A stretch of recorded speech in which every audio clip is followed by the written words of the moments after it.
I'd like to go ahead and call the Tuesday, March 18th meeting to order. The first item is our invocation and our pledge. I ask you to rise that we read by our City Attorney, Mr. Tom Trask. Heavenly Father, none of us lives for or because of ourselves. We all live as a part of a community. Help us to work together to build a community that sustains and enhances life.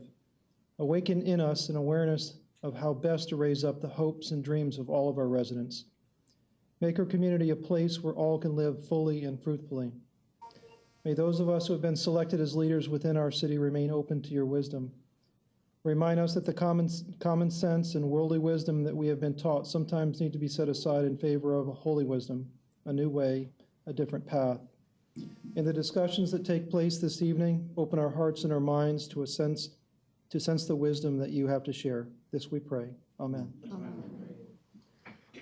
I pledge allegiance to the flag of the United States of America and to the republic for which it stands, one nation, under God, indivisible, with liberty and justice for all.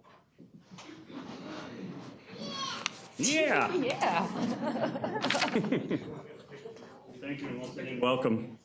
Got a big crowd tonight. You never know if that's good or bad. So our first item of business tonight is to unfortunately fill the position of Janice Miller, whose memorial service is Saturday.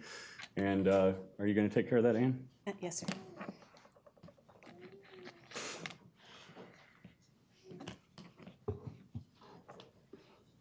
Former Mayor Roniker has been kind enough to step forward and fill a remaining term till March of next year when we have a special election. Please place your left hand on the Bible and raise your right hand. Repeat after me. I, Jim Roniker, do solemnly swear that I will support, protect, and defend the Constitution and government of the United States and the state of Florida and the city charter of the city of Oldsmar, Florida, and that I am duly qualified to hold office and the city charter of the city of Oldsmar, Florida, and that I am duly qualified to hold office under the Constitution of the state and faithfully perform the duties of council member under the Constitution of the state and to you lost me and faithfully perform the duties of council member of the city of Oldsmar, Florida, in accordance with the city charter, so help me God. In accordance with the city charter, so help me God. Welcome to the council.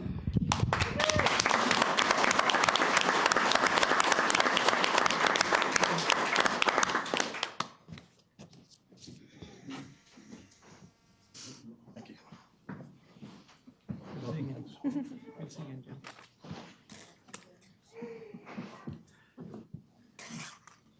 Our first item of business is our Citizens Open Forum. It's where you're allowed to address the council. We only have a couple of rules. Keep your comments to no more than 5 minutes. Don't address anything that is on tonight's agenda. And please state your name and address clearly for the record. Having said that, we will start on this side. Anybody wish to address? I know we have some people that would like to address. Yep, come on up. Left, is that you?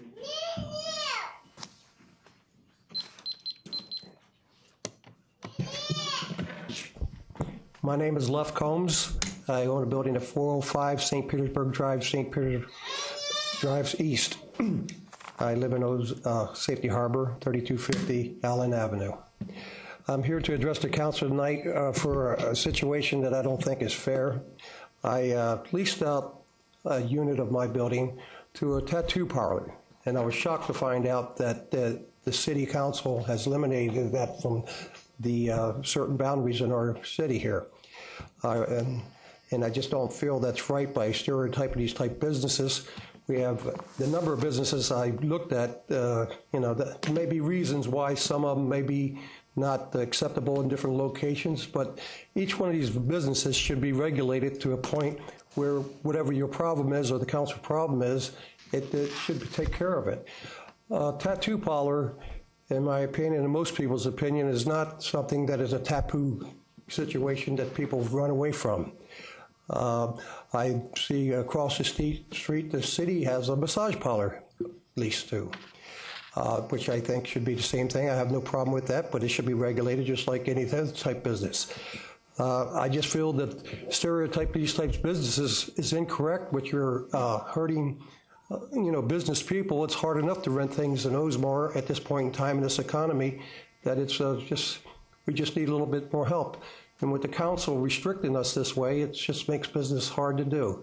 And I just think you, as a councilman, people should reconsider this and make some kind of special condition where this could be acceptable on condition basis or whatsoever. And, I think it would be, wise on my part to, as I say, come up here to address this council to get it out.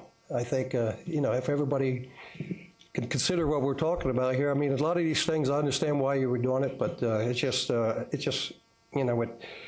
barbershops, they're all through there. Everything's regulated on the health department, the business owner, the landlord. Nobody's going to allow certain undesirable people, if that's what it's all about, out in front of their property, in the parking lot, things like that. So everything will be controlled. We have people that do that. We have city ordinance that would take care of that also. So again, I would just like to stress the city to take another look at what they've done here and maybe allow my new tenant to open business. There is a tattoo parlor. I certainly would appreciate you re-looking at it. Thank you. Thank you. I didn't. It's really a policies and procedures thing, and the property across the street is outside of the CRA. But policies and procedures, we review a lot, and we do make modifications. So, I mean, but we can't just overlook the policies and procedures that we have and just turn a blind eye to it. We do have to look at it, and we would have to change ordinances. And so, I mean, there is a procedure to it, and I'm not saying that we will or will not do it, but it definitely has a procedure, and maybe Bruce would like to add a little bit more to it. Well, there is a formal process that you could undertake, and that is to request an amendment to the Town Center Code. And the folks in planning and redevelopment could tell you a little bit more about that. But there is a formal process if you want to undertake that. Of course, it's tonight you've come and made your presentation, and that people are always welcome to do that. But if you wanted a complete review of the issue and a request to amend the Town Center Code, there is a process involved to do that, and that would be initiated with the Planning and Redevelopment Department. I would suggest that you go down that route, and it's not. I read the article, and it's not that the city of Oldsmar is not tattoo friendly. We do have a tattoo shop. I have a lot of friends that have tattoos, and it is a kind of a different era. You and I talked about this, and the stigma that went along with Harley Davidson riders years ago is not the same thing of Harleys today. Today, the guys that rode them back then probably can't even afford the ones that ride the ones that are out there now. But right. I would suggest you talk to the planning department and find out what the process is and go about it that way. We can't just ignore it. The town center has a code and we follow it, and there are ordinances and things like that. So that would be my suggestion. Okay, that's what I'll do. Thank you. Thank you. Thank you. Anybody else on that side of the room? Except Dean?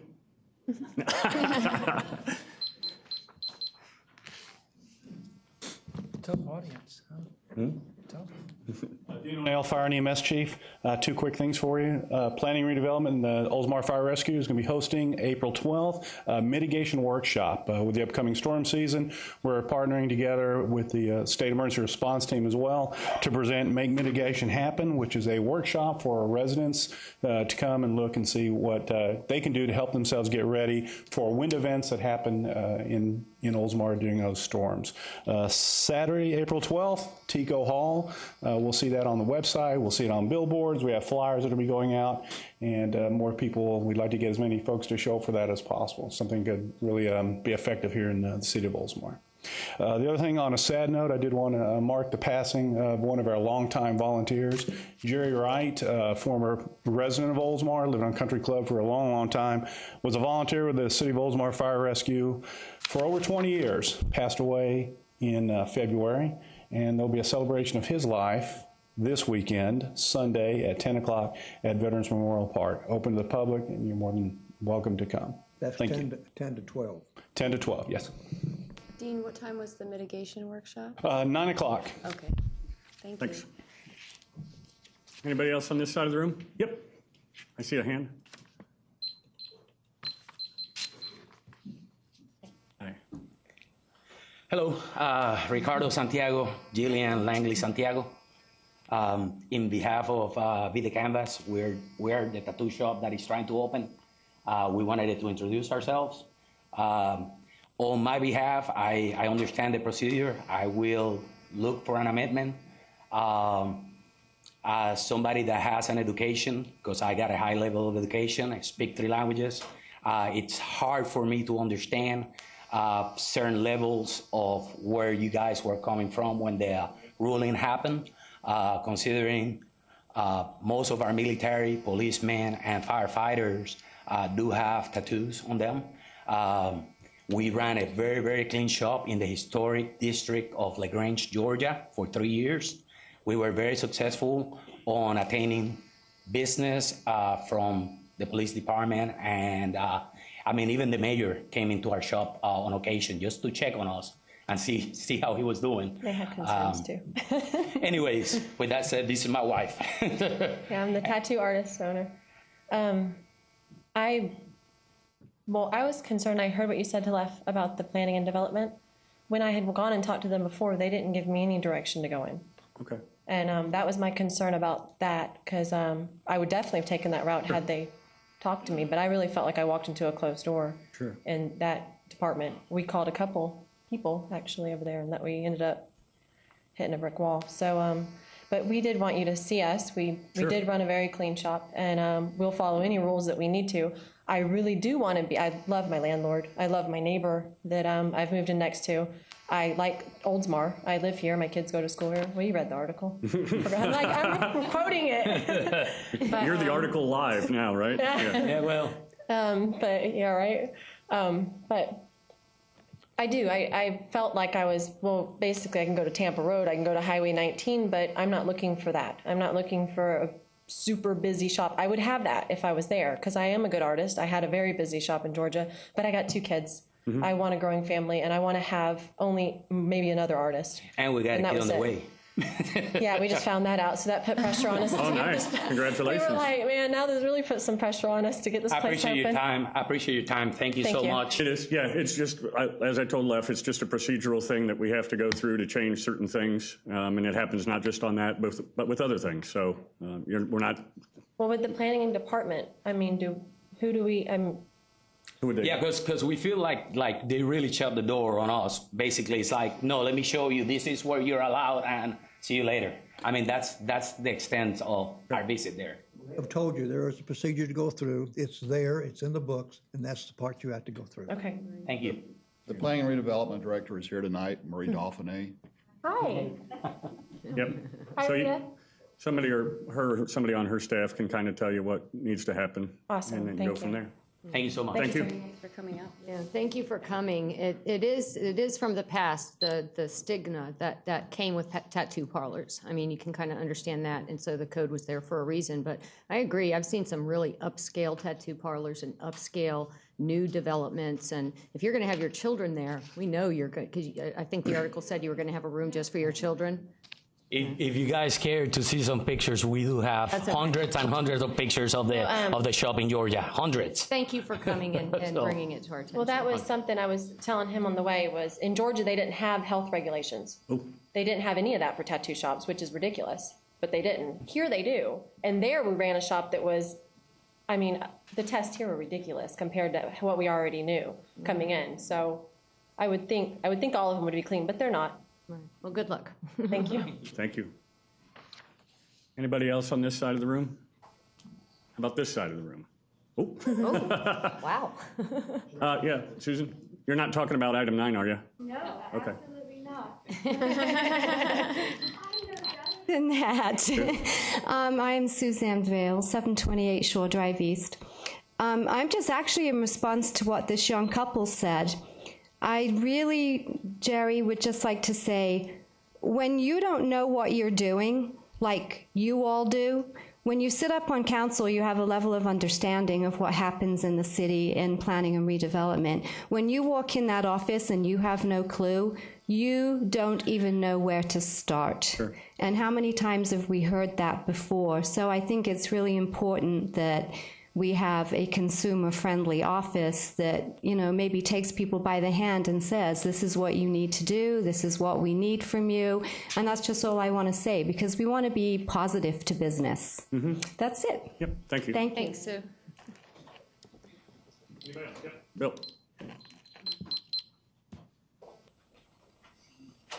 Hi, I'm Mike Tomlinson. I am an owner and manager of Bike Sport. We're a bicycle shop. We're located at 3970 Tampa Road, Suite D. I live at 30001 Chapin Avenue in Tampa. There's 4 of us that own the shop. The other 3 live up in this area. I had sent a PowerPoint presentation over earlier. Is that queued up? Great. Is there a clicker? That looks like the clicker. Yeah. All right. Sometimes you have to aim it towards the back room to get it to go. There you go. It went. All right, good. What I wanted to address the council about today is we would like to bring a series of amateur bike races to Oldsmar. There is an organization called Zoom Cycling Club. It's a national organization who ran a series in Pennsylvania last year, and they would like to bring it to Florida this year. They're going to 3 areas. Central Florida is one of them.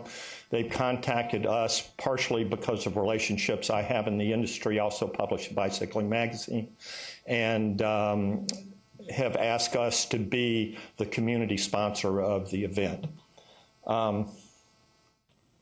Good.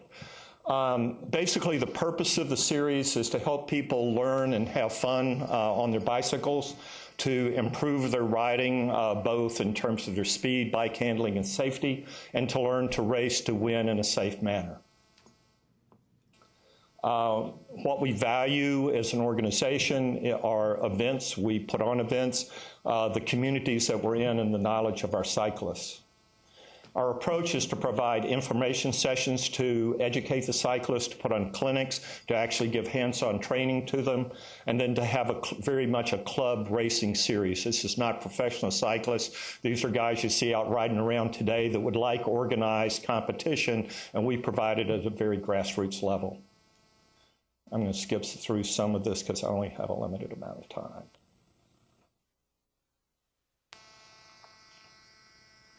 Our timing would be we would hold information sessions actually at our shop over in Washington Square.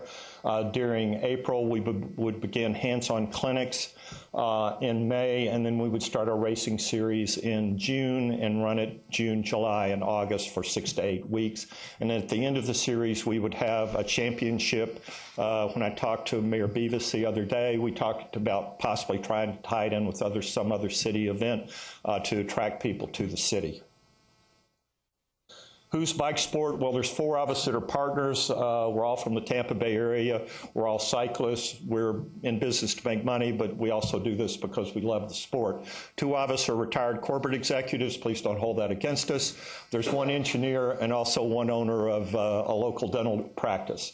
I also have extensive experience in event staging and marketing events. We'd run an 8-race series. We'd like to do a weeknight, probably Wednesday night from 6 to 8:30. We would anticipate 20 to 50 participants, and we'd do the series championship, maybe with Oktoberfest or something like that.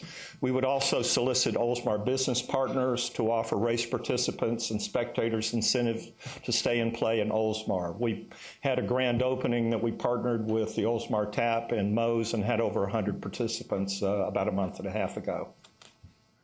This is the course that we would like to run. It lies between 580 and Tampa Road, a little bit north of Forest Lakes. I have ridden over there on my bicycle between 6 and 8 o'clock p.m., ridden this loop several times. It's about 7/10 of a mile. There's virtually no traffic. Most of those businesses close at 5 o'clock.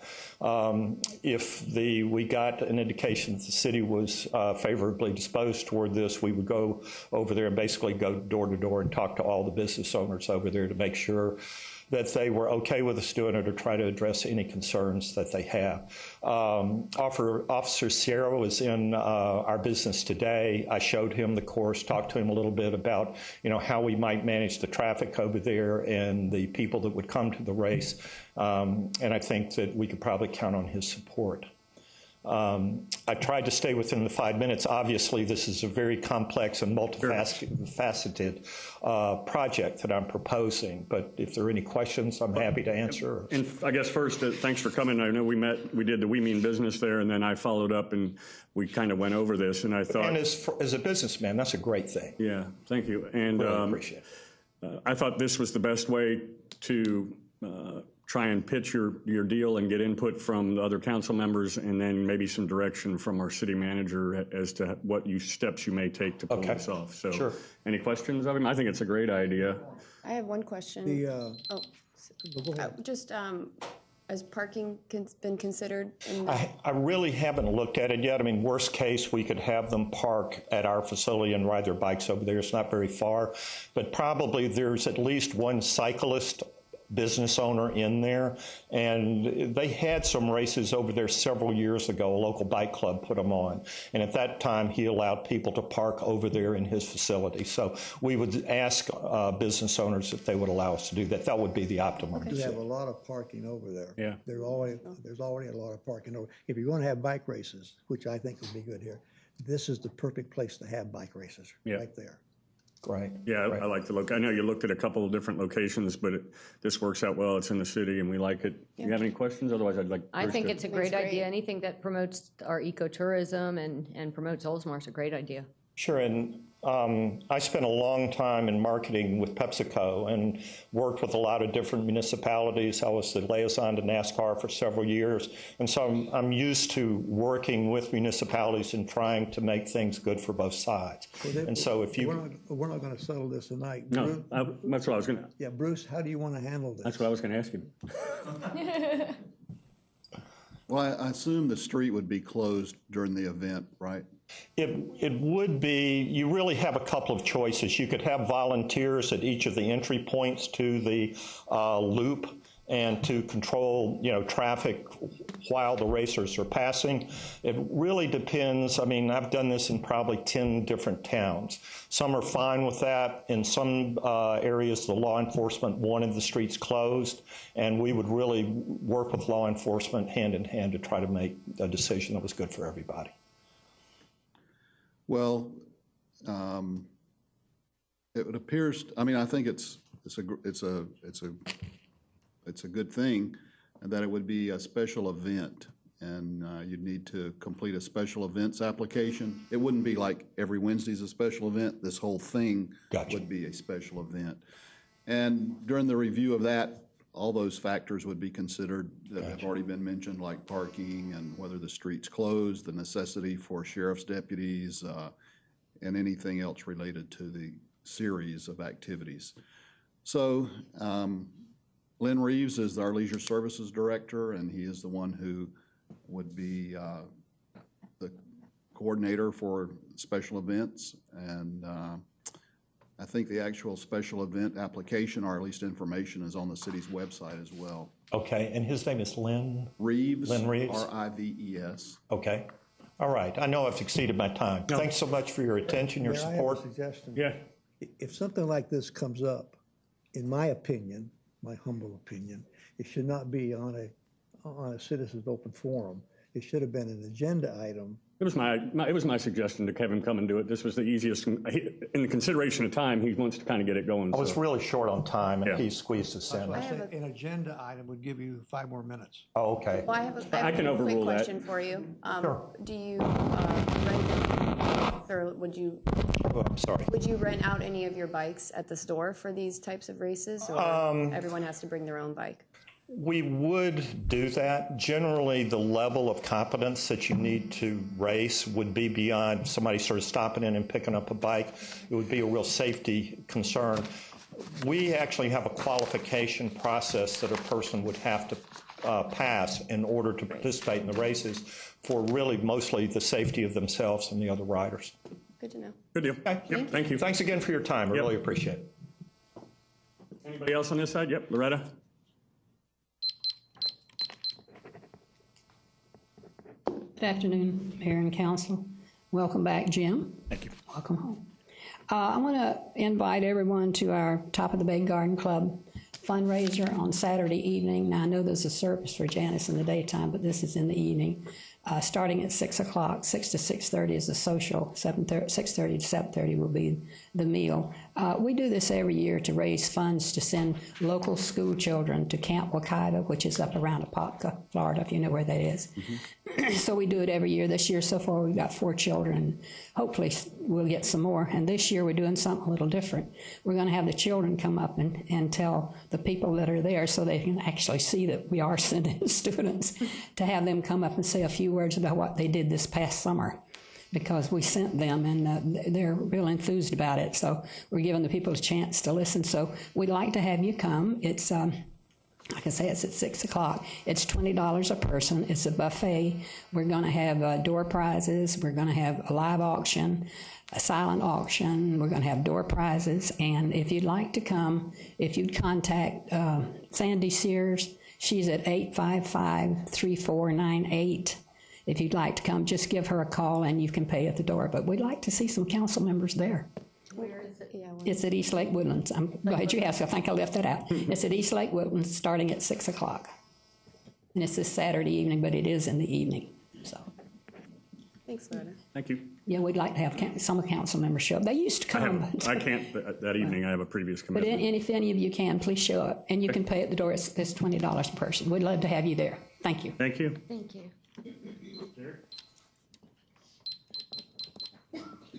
Jerry Custon, Upper Tampa Bay Chamber of Commerce, 101 State Street. Just want to remind everybody, next weekend we have our 53rd annual Oldsmar Days and Nights. 29th we have the parade, and I did notice coming in tonight, I will tell you we got a lot of applications for the parade this year, and we're getting great support from the Oldsmobile Club. I know we have the, I don't want to get on the agenda, but I guess the reason why they're here. But we got obviously the president of the Oldsmobile Club of Florida here, and a great contingent, as well as Ariel's great-grandson, Tom Rowe, and his wife, Sandy. So we're going to get great support, great support for the event. Just want to invite everybody there. And also, as you know, as Mike Tomlinson said, we visit when we mean business, and I'd just like to tell Mike and Bruce, we'd be happy to work with you, Mike, on getting to Lynn's office and do that. So, thank you. Thank you. Anybody else on this side of the room? Yep. Members of the council, guests, fellow citizens of Oldsmar, my name is John Benacasa. I live at 125 Camphor Circle, Unit D here in Oldsmar. I am also a member of the Leisure Services Board, as many of you know. I was recently over at an Ariel's Park, and I was walking with my dog, and I noticed an area that looked to me to be, from dead reckoning, to be the most northern part of Tampa Bay. I ran into Bruce at a meeting of the trustees of the Chamber of Commerce, and I asked Bruce about it, and he indicated that my sense of direction was entirely correct, and that indeed we have in Oldsmar the most northern part of Tampa Bay. As a member of the Leisure Services Board, I would like to gauge the interest of the board, of the city council, to see about maybe putting some money, setting aside some money to put a marker up there that would be both educational. You know, Jerry, that there's a lot of history in this town that doesn't get really quite recognized by everyone. And that might also be something that tourists might actually want to get their picture taken care of.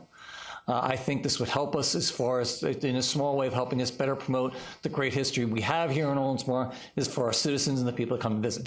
Thank you very much. Thanks, John. Thanks. I think it's a good idea. That's something, I think it's a great idea. I think it's something that, since you are on the Leisure Services Board, you might want to bring it up at your meeting and see what the... Just want to get a sense from yeah, whether you think you'd be willing to set aside some money for this project if we went ahead and started looking. Yeah, get it past your board, and then we'll address it and see. I think it's anything that brings attention to the Bay and educates the kids and tourists. I think it's great. See what a short presentation we got? Yep. Everybody's attention, we all agree. Anybody else on this side? He's seasoned. Anybody else in the room that I didn't miss? Seeing nobody else, we'll close the citizens open forum. The first night. One more, Mayor. Oh, sorry. A late hand.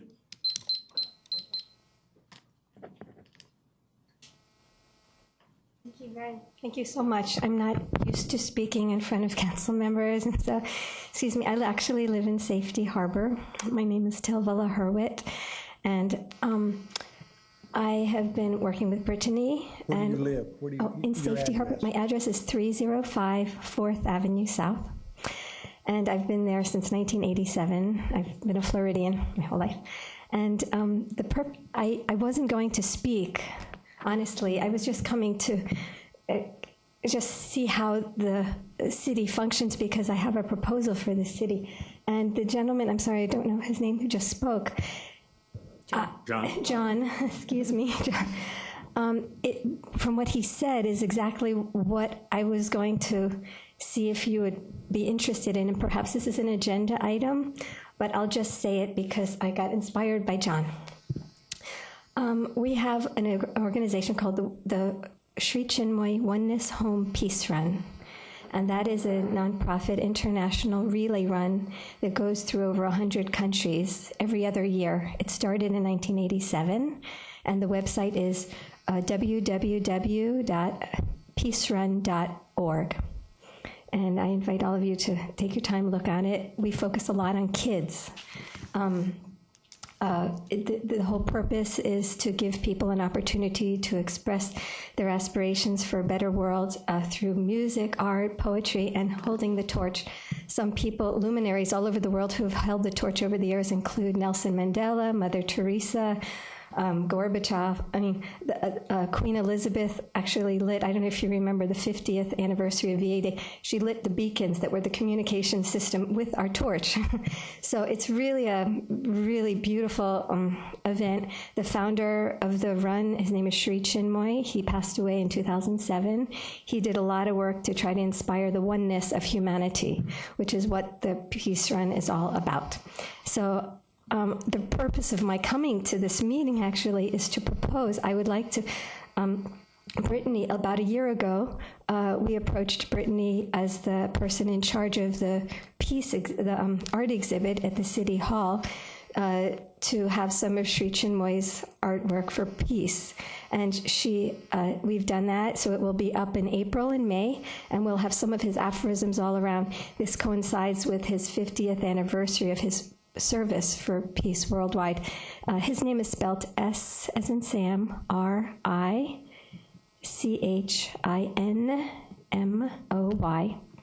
and his official website is srichinmoy.org.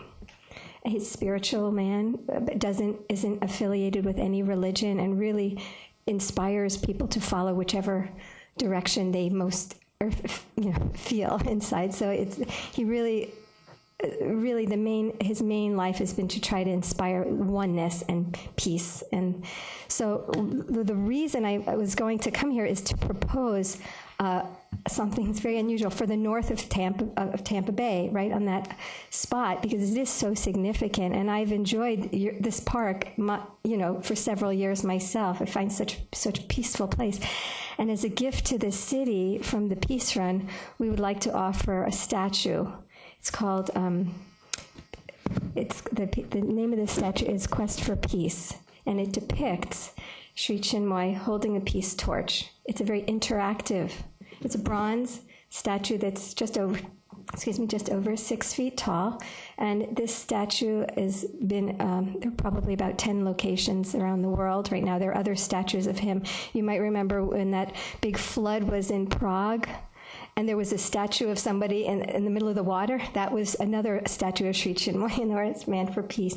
Well, Mayor, shouldn't she present this? I'd like to let her finish first, and then... I know, but we can go on all night on this. Well, she's got time. Actually, I can be finished. I can actually offer you this information individually. I don't know the right way to do it. I'm sorry, I'm long-winded. You're actually right. I know. I'm trying to help you out. I just want to hear her out, and then I'll tell her to address it with Leisure Services and bring it to them. And Okay. I've done these meetings before. Thank you. Thank you so much. So anyway, it was all I really wanted to offer, and I wasn't going to speak except that I got inspired by John saying that we should have something in the north of Tampa Bay, and it's a gift to the city.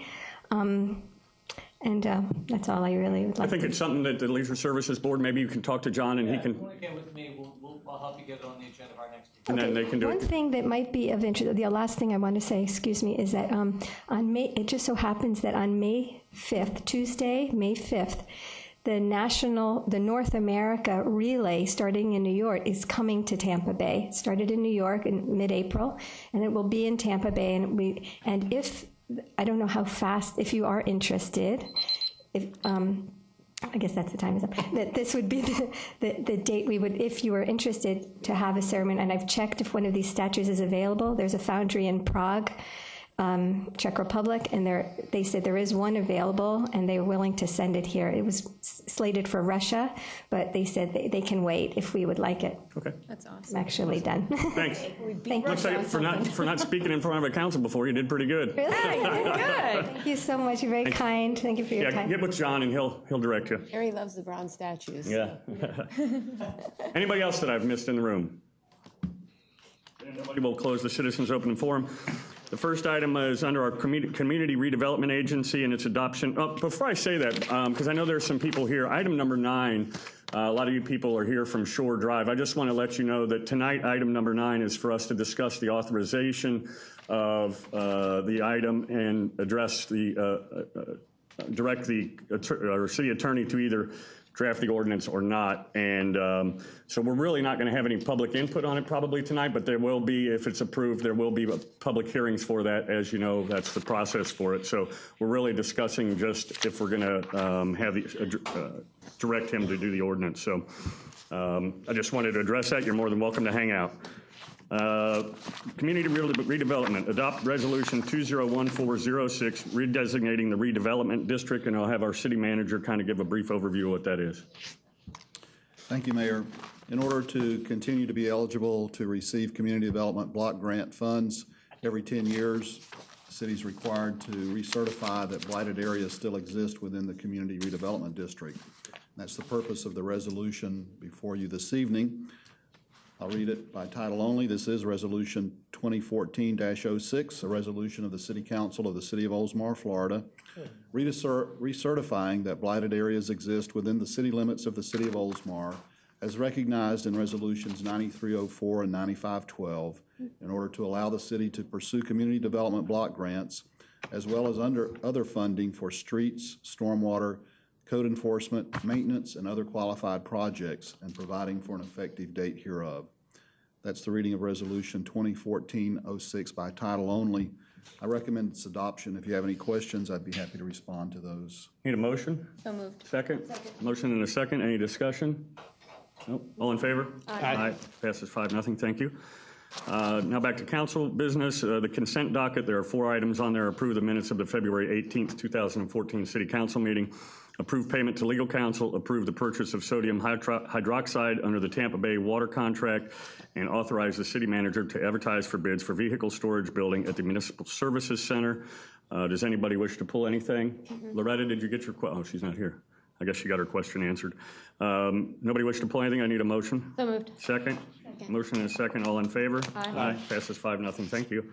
Next is the City of Oldsmar presentation of the Council Manager Award. And I've got so much paper up here, I can't find it. Leo and Karen Stutzman, if you could come up. Or Karen, since it's really you. What is the joke bell? Leo gets to drive the car, so. By the way, I wore this orange tie because of your orange car, so. I don't know if it goes with the shirt, but I really didn't care. This is something that we do, and each council member and the mayor gets to select somebody to receive this award, and we thought, what better way than with the Oldsmar Days and Nights Parade coming up, the great work that the Oldsmobile Club has done is to honor the club as a whole. Obviously, you being the president, Karen, we asked that you could come out here. I'll do a little bit of reading. The Oldsmar Club of Florida, founded in 1995, was founded by a group of Oldsmobile enthusiasts to further interest of Oldsmobiles and to help our members in their efforts to restore and preserve their Oldsmobiles. This, of course, has become more important with the demise of the Oldsmobile brand. We are a charter club of the Oldsmobile Club of America and have many members who also belong to Antique Olds Club of America. As a club of anywhere from 70 to 100 members, we have members from all over the state of Florida, with the majority living in the central and Gulf areas of the state. We try to meet monthly, and we enjoy a wide range of activities. We participate in parades as well as all kinds of car shows. Each fall, we sponsor the BOPC, Buick Olds Pontiac Cadillac show, usually held at Old Town in Kissimmee. I've been there. This show brings in well over 100 cars and allows us to benefit a well-known charity of our choice. This year, as last, our charity will be the Florida Sheriff's Youth Ranches. We value our relationship with the city of Oldsmar, and our show during the Oldsmobile Festival has become a highlight of our year. We are looking forward to a large number of cars showing this year, as well as providing rides for members of the City Council in the parade. We are privileged to have both the president and past president of the Antique Olds Club of America in our membership, as well as great-grandson of R.E. Olds. Knowing that Oldsmobile will be celebrating 100 years in 2016, we are looking forward to helping make it be a bang-up celebration for you. And so with that, I present you with the March 2014 City Council Manager Award, the Oldsmobile Club of Florida. Thank you very, very much.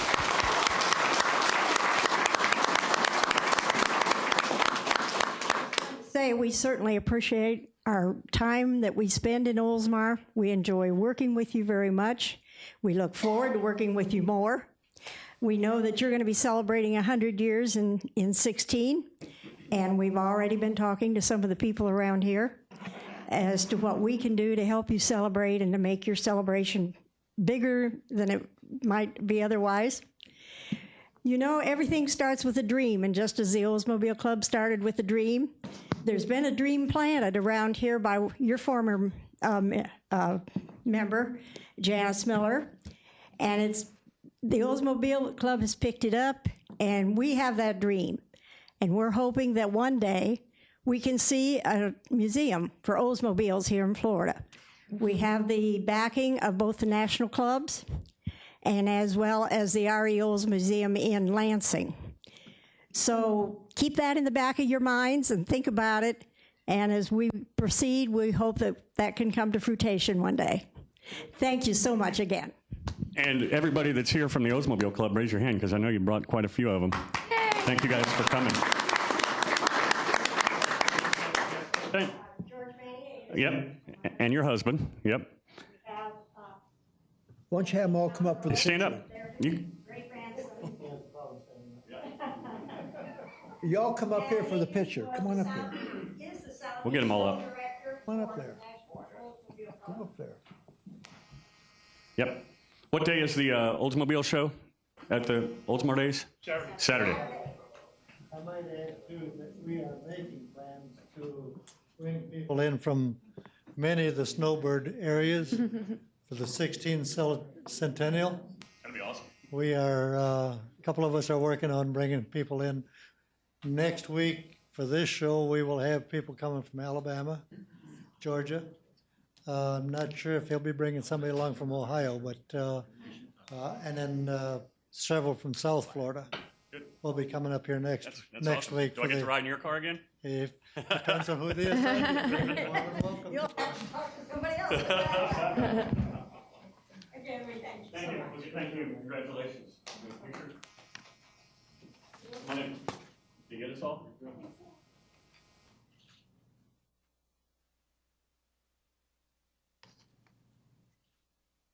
Thank you.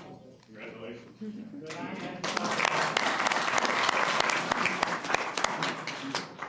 Several years ago, the Oldsmobile Club planted a tree to show that Oldsmobile would be forever. And it's in the park that we talked about where they have the carnival. And there is a plaque there. Hopefully it is still there and still maintained. Most times when we come for the parade and the carnival is going on, it is almost underneath a food vendor. So it really doesn't get any respect. I hope if they get something at the northern part of the bay, it gets a little more respect. Thank you. They planted that tree in the late 90s or early 2000s. I think it's our 50th anniversary. Yeah, when was that? That was been a long I time. believe they planned it for the 50th anniversary, wasn't it? 2005, was it? Yeah, I couldn't remember. Yeah, just one other thing I forgot to mention, we do have a parade grand marshal this year, Jack Harris and Corey Dillon from WFLA, and they'll be riding in Tom Rowe's 1918 Rio. Oh, cool. Love Jack. All right, our next item under City of Oldsmar is the presentation of the 2014 March Employee Service Awards. Mr. Haddock. Thank you, Mayor. There are 3 awards to present this evening, and the first one will be presented to Don Jardine.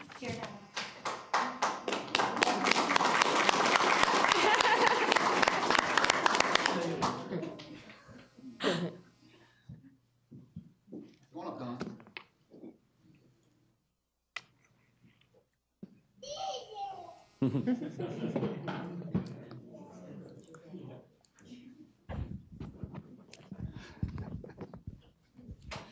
And I know you brought some guests with you this evening, right?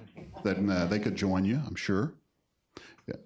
Now, I'll let you introduce your who you brought with you tonight. My wife, Ashley, and my little boy, Caleb. We're glad you all came too.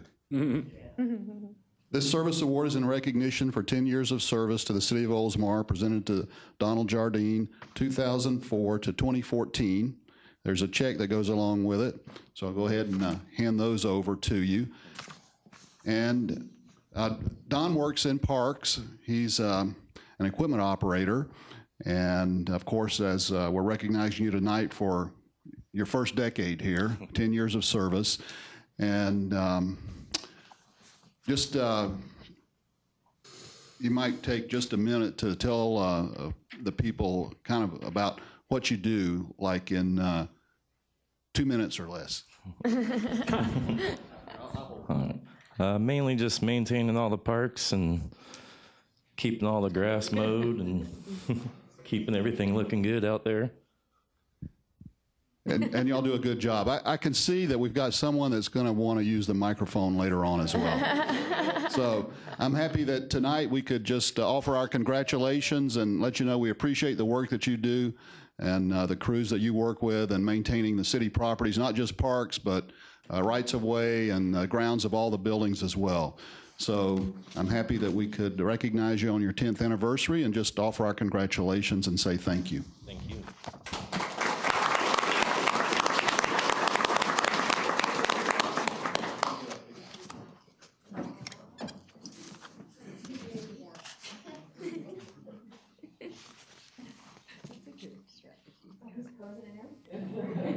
Look at him. Thank you. Congratulations. Congratulations. Bruce, are one of these operators, does one of these two operate that crawler that these two guys want to drive? What about me? I want to drive it too. The Kaiser, the excavator. I want to drive it. Okay, he's saying the Kaiser, that's the upstairs name of it. It looks like a great big crab. Yeah. Well, maybe some of the time. But anyway, I'll move on to the next recipient of the service award tonight. It's Ray Dixon. You would come up, Ray, and bring your family.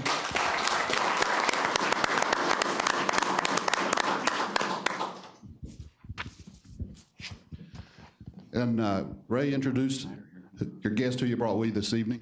This is my wife, Brenda, and my daughter, Lisa. We're glad that you all came tonight also and help us. First, I'm still on. In recognition, service award in recognition for 10 years of service to the City of Oldsmar, presented to Ray Dixon, 2004 to 2014. There's a check that goes along with it. You take that, Ray. Yeah. You want to hold on to that plaque and, pass the check on. No, anyhow. So Ray works in public works, in streets and stormwater. He's a heavy equipment operator.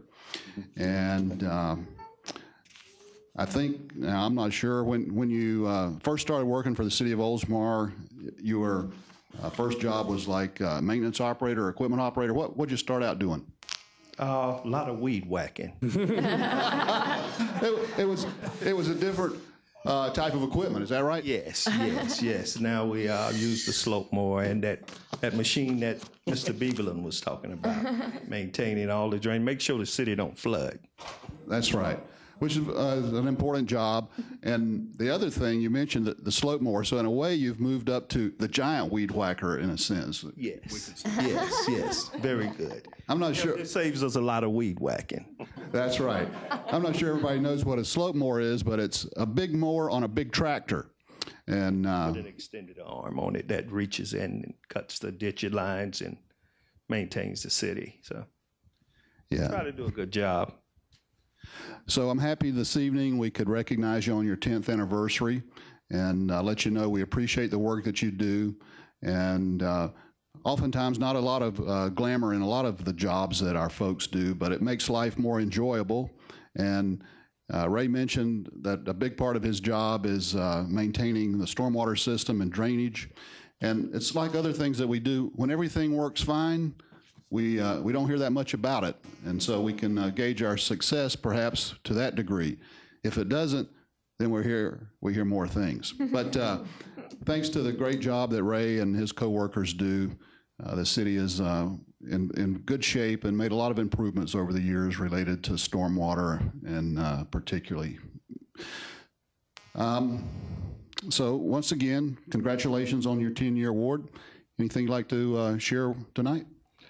I'd just like to thank the city of Oldsmar. Thank you. Thank you.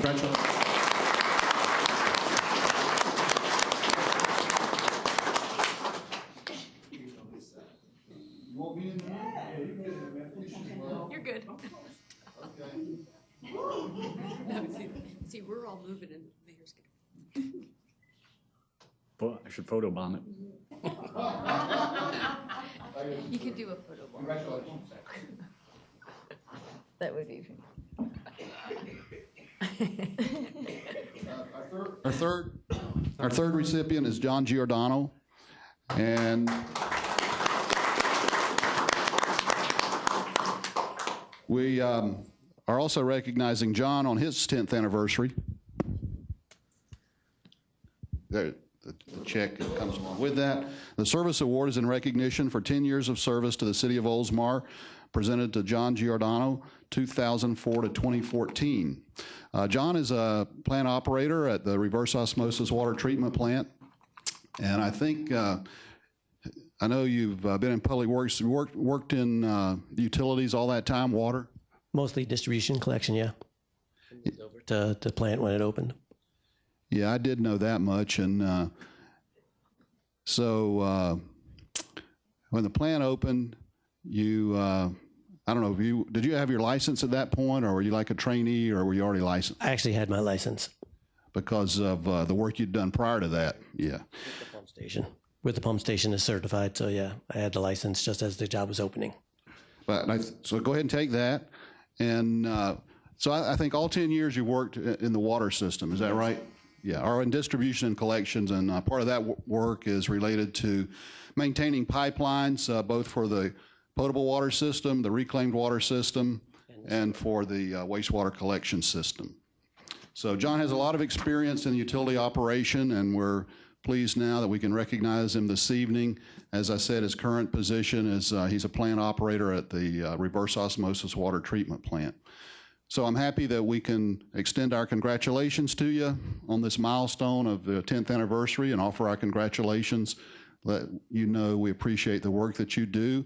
And it's one of those other things that it's there 24/7 because of the work that John and the other folks that he works with do. Congratulations.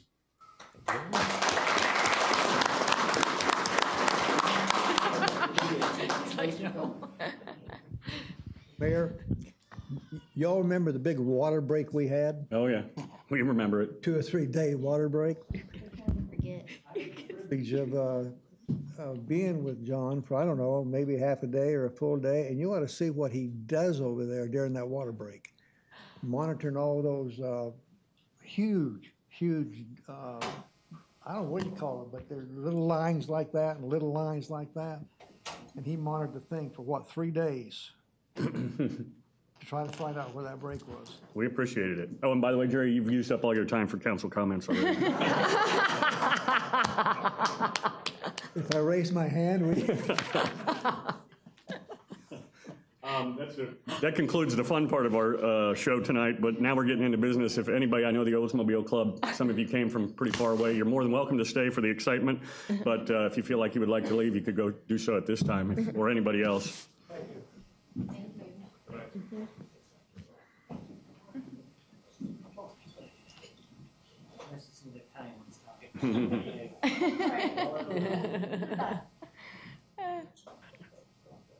Our next item on the agenda is our city attorney. Mr. Mayor, council members, item number 8 in your agenda is consider the site plan application for 3780 Tampa Road. This is the Thorntons at the southeast corner of Tampa Road and Forest Lakes Boulevard. This is a Snyder hearing. Anyone that's going to speak at this evening's hearing, I need you to stand up, raise your right hand so that you can be sworn in. Anyone that's going to speak. You swear that the testimony you're going to give in this proceeding is going to be the truth, the whole truth, and nothing but the truth? Yes. Okay, thank you. If you could be seated. The first thing we need is the initial presentation by city staff. Marie Daphne, Planning and Redevelopment Director. I'm going to show a PowerPoint, so great. Okay, this property is located at the southeast corner of Tampa Road and Forest Lakes Boulevard. The zoning is C2 general commercial, and the land use is commercial general. I'm going to show you some pictures of the existing site. It's dilapidated. It doesn't have required parking. There's a lot of asphalt there, so it's really in disrepair, and redevelopment is going to be very welcome. So the applicant is asking to demolish 2/3 of the shopping center and construct a 4,400 square foot convenience store with 24 pumps and renovate the remaining shopping center. He's going to do a facade of one of the buildings, facade improvement. He's also requesting a variance to eliminate the requirement that the property with 200 feet or more of linear frontage on an arterial provide a service road or cross-access. This is a site plan that they have provided. It shows that there's 3 accesses to the site from Tampa Road, Forest Lakes Boulevard, and also Scarlet Boulevard. The traffic counts on Tampa Road are 57,000 average daily vehicle trips, and Forest Lakes Boulevard has 17,075 average daily vehicle trips. So this corner, there's a lot of exposure here. It's a very important corner for the city. The applicant is providing enhanced landscaping. There'll be a variety of landscaping materials, so it's going to really improve that corner.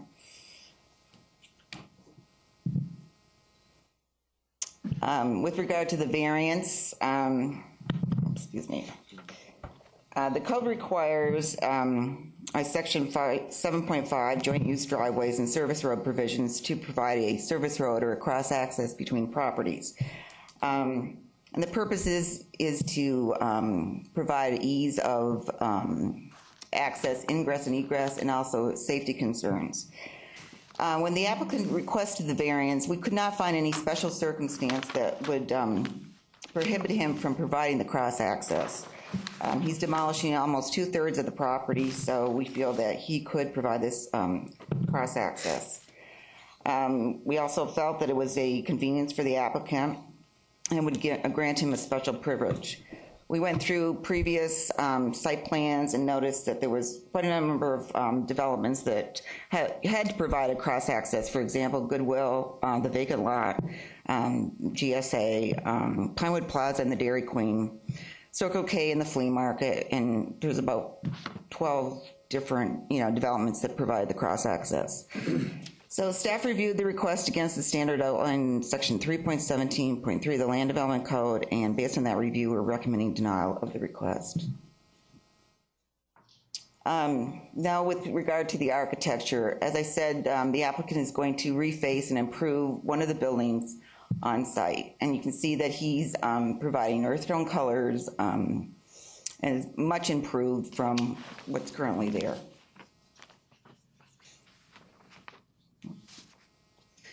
With regard to the gas station convenience store, this is franchise architecture. It's not unique. It appears harsh, and there's like bold colors, and these things are really not permitted by the code. It's industrial in appearance, and it relies heavily on the bold reds and deep blacks. With regard to the canopy, well, here's the rendering of the convenience store. So I'm showing you some pictures of franchise architecture. This was the Thorntons in Clearwater. This would be similar to the one that they would construct here in Oldsmar. It's got the brick, but it still has that kind of black louvered and red, I guess, frame around it. The pump canopies, staff does not feel that it's consistent with the corridor requirements, and we're asking that he revise the top of the canopy to be more like what Circle K did, you know, have some kind of consistency with the convenience store.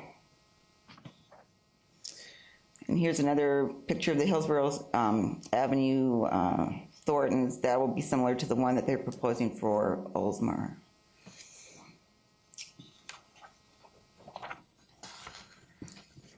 Okay, with regard to the buildings not being compatible, section 3.3.14.1 of the Land Development Code requires compatibility for properties that have been identified as fronting or have access to Tampa Road. The exterior of buildings shall not use incompatible or extraordinary scale shapes, color schemes, patterns, or other features for the purpose of attracting attention. Franchise architecture shall be prohibited in favor of unique solutions that create a sense of visual continuity along the corridor. So when you compare the two buildings, the building that they're going to improve, make a facade improvement, and the Thorntons, there's really nothing that's similar to these two buildings. They're very different. The mass, the facades, the materials, they contrast instead of providing some kind of continuity. And we feel that, you know, changes could be made to the Thornton's convenience store to be more in keeping with the corridor. I just went over that. I just wanted to give you a timeline of the Tampa Road corridor requirements. In 2008, the City Council designated Tampa Road as a major issue during the era of base plan amendments. In 2010, the City Council adopts architectural compatibility for the corridor. Franchise architecture is prohibited. And in 2013, the Council formally approves the Tampa Road corridor plan, which provides enforceable regulations and standards for enhanced landscaping, architecture, and signage. So I wanted to show you a few pictures of existing redevelopment along the corridor or within Oldsmar. For example, the Goodwill, they came in with their franchise or their prototype, and they redeveloped the property, you know, as you can see with the picture on the right. The same with AutoZone. When they first submitted, it was their standard architecture for the AutoZone, and they revised it, as you can see on the right. Circle K, I think you're familiar with that. OL Products, this wasn't a franchise, but the architect was very creative, and you can see what a difference from the existing building, well, previous building, and the one that he redeveloped. And Lobstertown is another example of that with Office Works. So this is another picture of the Thorntons franchise architecture. And this is, you know, throughout like the Tampa Bay area that we've taken pictures. I think that one's online, Bob, I'm not sure. And that is Hillsborough County again.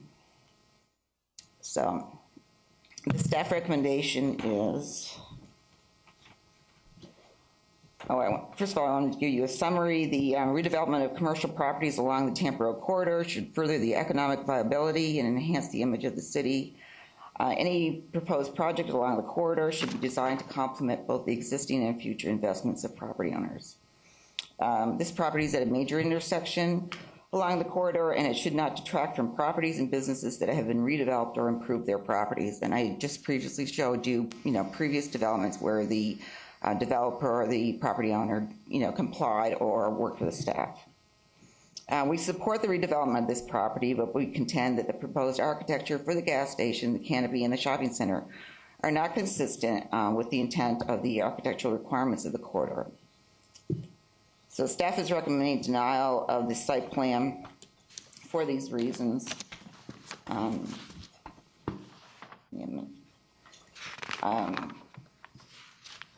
The use of franchise architecture and the gas station canopy are not permitted by the code. There's a lack of architectural harmony with the development and incompatibility with the previous development and redevelopment along the corridor. If the Thornton's convenience store and canopy, if that's approved, that will provide Thornton's with an unfair advantage.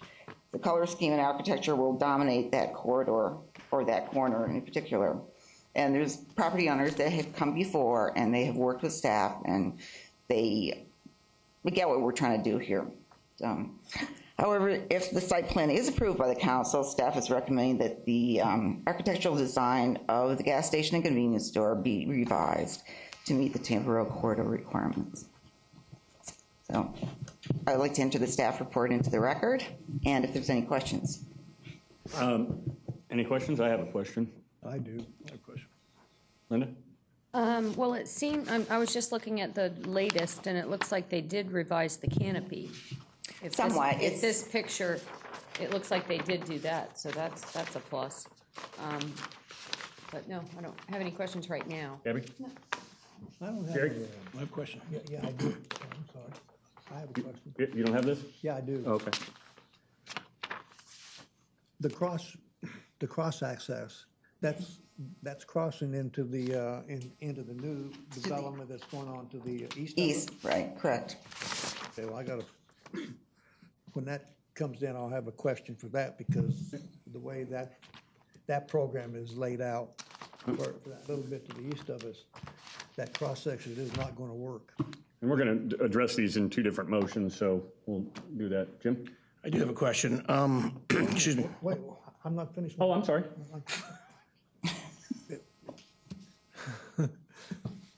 I'm going to use up one more time. Okay, you're recommending denial of this, of the site. Now, the site plan's fine, is it not?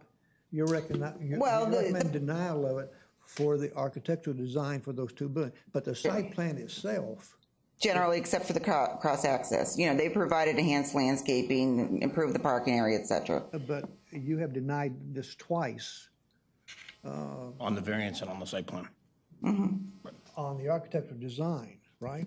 Correct. That is the main reason for the recommendation for denial. Okay, but the site plan itself is fine. Except for not providing cross-access. Yes. Not providing cross-access. Well, that cross-access is going to be a problem with the other design that came in for the. We'll have discussion. This is questions for her, but we can we'll discuss it amongst ourselves, and if that's okay. Well, I want, yeah, we can discuss it amongst ourselves, but she's got to give me an answer. We sent the Thornton site plan to the owner of the adjacent property, but it was when the bank was also on the Thornton site plan, because he wanted to see how to provide cross-access. Now they've removed the bank from, I guess, the second to last submittal. So there is enough room for them to put this cross-access. The only concern we really have is why not provide it? What's the circumstance that they can't provide it? Mayor, what I'm talking about is that when this other development comes in, that cross-access has to coordinate with the other development. Mm-hmm. And what they have presented will not work with this one. Well, we'll talk about that one later, okay? Mm-hmm. I know I'm talking about something else, but that's fine. But this is major to that. Sure. Because that development is also being brought into the city. So you did the first denial was on the cross access. Yes. And your second denial is only because of the architectural design, but the site plan itself is fine. Right. Is that right? Yes. That's it, Mayor. Jim? Okay, my question is in regards to the variance. Is this the only commercial property that we have in the city that has an ingress and egress on 3 different streets? Forest Lakes, Tampa Road, and Scarlet? Let me think on this one. Well, yeah, maybe you're right. Park Avenue Plaza goes with the Raleigh, and then they can also access Burbank, right, and the rear of the Park Avenue Plaza They can from. access St. Pete, Tampa Road in the back, whatever that back street is. So with this bill, I'm questioning the denial of the variance, but I guess I'll save that for my comments. My question is, as far as I thought, that was the only property which would make it unique. But I'll wait to make, after I hear the. Yeah, and The only denial of the site plan is the. Access. Is architectural design. Yeah, the design. But that's, I'm talking, but that's part of the site plan. Actually, Goodwill, there's three. There's Tampa Road, Commerce, and I can't think of the street yet. Douglas. I got a question from the architectural standards component, and they are a part of the site plan. Correct. Okay, submittal. At what point were they made aware of the architectural standards within the Tampa Road corridor? In January 2013. That's when we had preliminary discussions with them, preliminary meetings. And then you'll see from the packet I handed out tonight, it just kind of, documents our comments with regard to that. So it's almost, actually formal submittal is like 10 months, but it's over a year. Okay. Or, And the property to the east, does that or could that have, in their site plan, have access to Scarlet? I don't believe it does. But could it? I just can't recall. I'm just trying to think now if it did. But could it? I guess there's nothing in affecting its ability to have access if they were to want to access Scarlet. I just don't recall. I mean, they showed us the plan, then they came in with a revised plan, but they haven't formally submitted, so. Okay. Because I've been back there, but I don't really recall if there's anything that would affect their ability to connect to Scarlet if they wanted to. I can't think of it right now. When you look at the aerial view there's a possibility they could do it. Okay. Any other questions? Yeah, Mayor, I didn't understand your question. I wanted to know if what was that, a doctor's office or whatever it was next door, the yellow building? I don't think it was ever anything. It was a construction. Bollenbeck building, that was an office, wasn't it? Yeah. Well, my question is, does it now or could it in the future have access to Scarlet in regards to the variance? Is my question. It does have access to Scarlet. Does it? Okay. I wasn't aware. That's what I didn't know. That's the old bowling back. building. Oh, yeah. Okay. Yep. And it does have access to Scarlet. Any other questions for staff? No? Okay, now, thank you, Marie. Now it's time for the applicant to put on his or her case, whoever is doing that. As you come up, if you could tell us your name and your connection to the project. And one at a time. Okay. My name is Nick Pappas. I'm a co-owner of the plaza we're discussing. I'm also owner of Flamestone American Grill in Oldsmar. And for that reason, Oldsmar means a lot to my father and I. We've been here since 2007 with the restaurant. And I believe we purchased the property, our first plaza, with our partners. I believe it was in 2006. And we know it's a major eyesore from the beginning, from the get-go. That was our goal, is to eventually come to the point that we can redevelop it. This isn't something we've ever done, so it's kind of a new process for us, but the time finally came a couple years ago where a lot of the major leases were up, and we thought what a better time to get rid of the eyesore and try and put something a little nicer on such a major corridor right there. So it's been a couple years since we've started the process. A lot of it was learning curve for us, so I know some of the delays have come on our end. But I just wanted to throw out, it's getting to the point for us. Again, we're small business owners. Our partners and I, we're not major developers that have money to keep holding this on and try to make it work. I mean, the plaza's 3/4, and I know this isn't anyone's problem but ours, but it's 3/4 empty. We've had to keep it like that. We're working with the tenants that we're going to move to the back building, but it's kind of getting to the point that we can't hold on much longer. So I hope we can come to some type of resolution.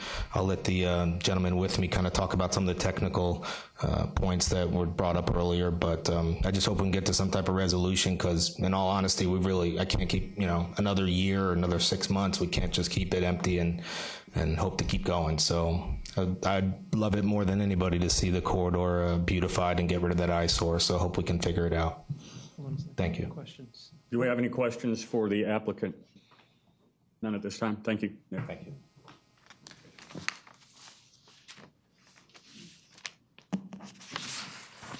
Good evening. My name is Bob Piro with Avid Engineering. I'm the civil engineer for the project and also the agent for the applicant. My address is 1585 Virginia Avenue, Palm Harbor, Florida. Okay. I'm going to talk about the site plan issue and specifically the cross access and why I feel it's justified that we get allowed a variance for the cross access. But first I want to clarify a couple items in the staff report. On page 7, under the heading of access and parking, the first paragraph talks about a swale next to Tampa Road.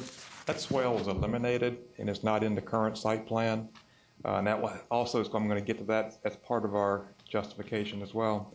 And then the third paragraph talks about relocating the Tampa Road driveway. Actually, at one point we were, but the driveway is at its basically existing location. Here again, it's the location of the driveway is on the east side of our property, which is further away from the intersection, which is normally a good thing, but it has impacts on cross-access. Okay. And then down at the bottom under landscaping, there's a statement that's saying that that we do not meet the buffer width of 15 feet along Tampa Road. In fact, the buffer along Tampa Road is 30 feet.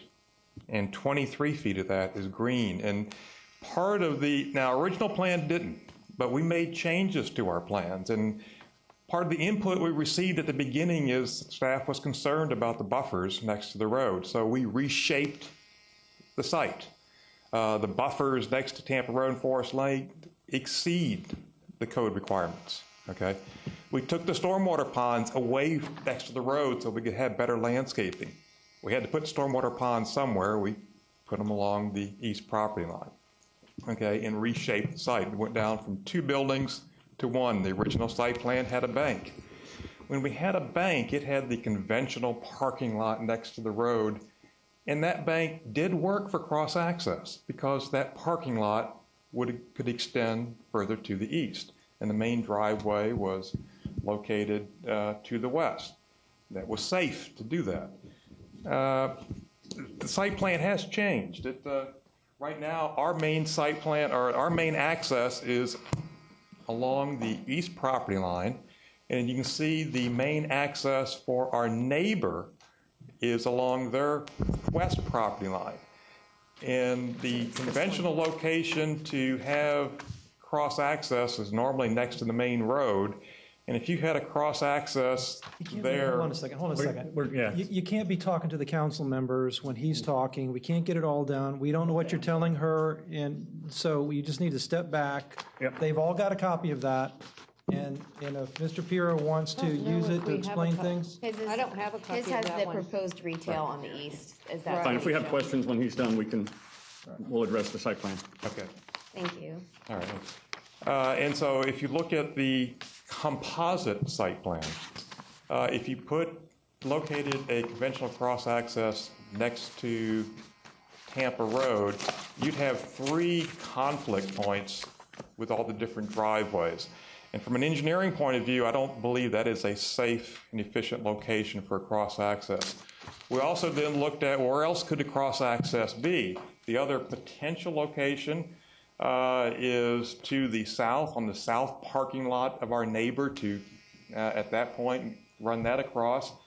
But if you look at putting a cross-access there and then you stand back and look at a big picture point of view, I mean, why would you have a parallel road where 50 to 100 feet south of that you've got Scarlet? And then I started looking at how's the area developed. And this section of town, if you take the big picture approach, turn that around, and look at how this section of the area of town is laid out. It actually was laid out extremely well, and the fathers of the city created a master plan where they've got these large parcels that have frontage on Tampa Road and Scarlet, and all around, and really Scarlet, even though it's a city road, functions as a reverse frontage road.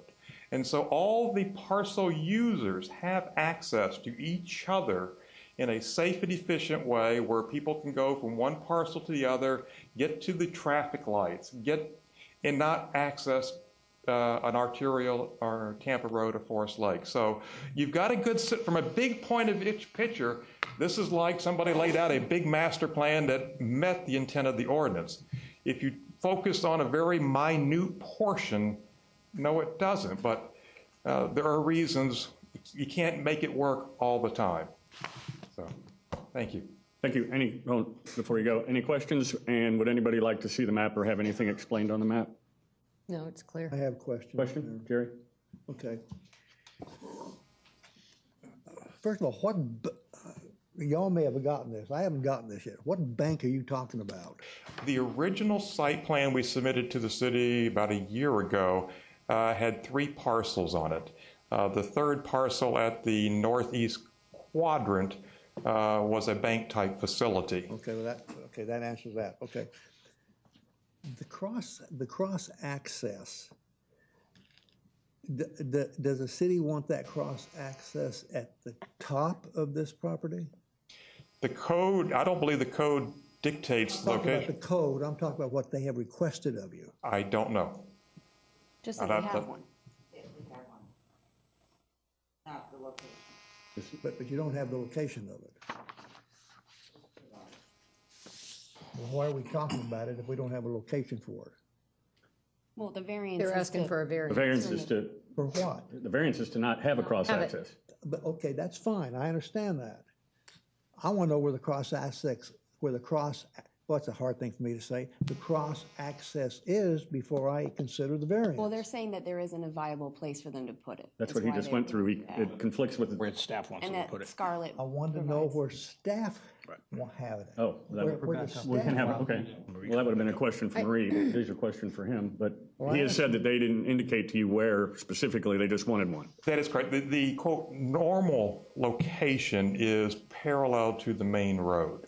And so the normal location would have been the northern part of our project. You remember when I had that discussion there? I was telling you that a cross access there will not work with what the Bolenbeck building is what they're considering. And that'll be the discussion that we have amongst us once we get all the facts.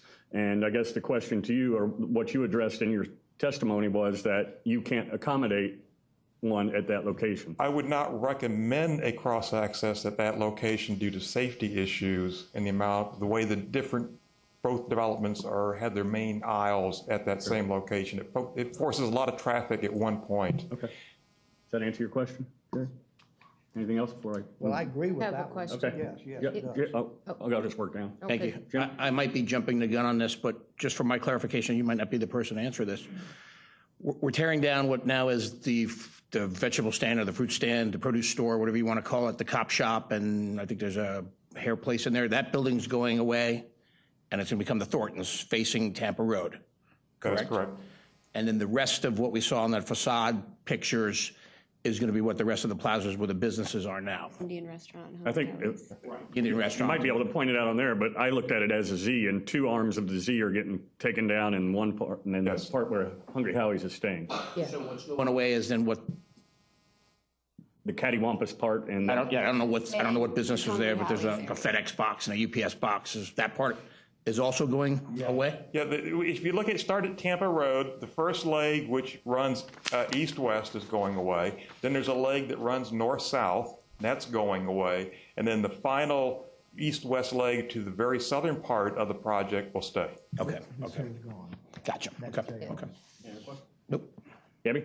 No, are we only discussing the crossies, or can we? We're discuss asking him questions on both items. the architecture as well? But he may not be the one to I address can that. respond to cross-access. We'll have the architects will come up afterwards to talk about the architecture. I'm fine with cross-access. Okay. I have one more question. So Bob, you were saying that one of the reasons why, other than safety, that you don't want to do the parallel cross-access, and also I think maybe redundancy, because we've got Scarlett back here when you look at the big picture. Are you saying that you place the ponds there so that you could increase the landscaping? Did I hear you say that? That is true. Okay, so your buffer now is like twice as much as what the code calls for. Correct. wanted, you know, as we've gone through, it's been a difficult process. We've tried to address the concerns as we can. And at this point, really, we have all the site issues addressed except for the cross-access. Okay. And as part of that process, we provided the city more landscaping where they said it was most important. Great, that's what I wanted to know, thank you. No other questions? Thank you. Next.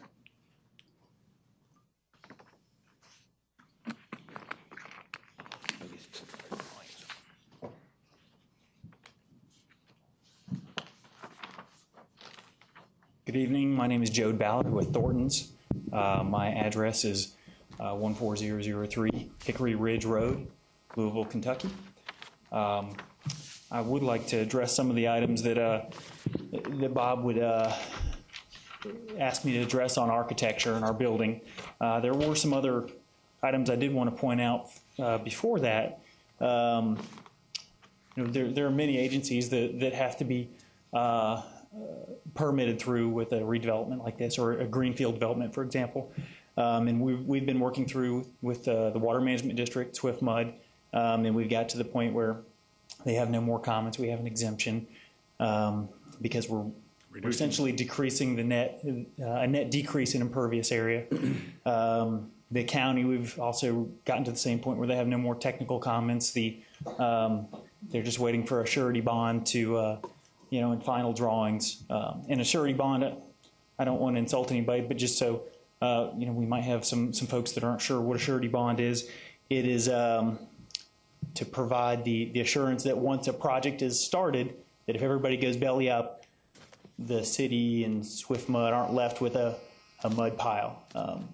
That there's the money there that can be extracted from the bond to complete the project and save things up so you don't have flooding and like the city staff that you congratulated this evening. With the Florida Department of Transportation, we have a driveway on Tampa Road that we're permitting through them.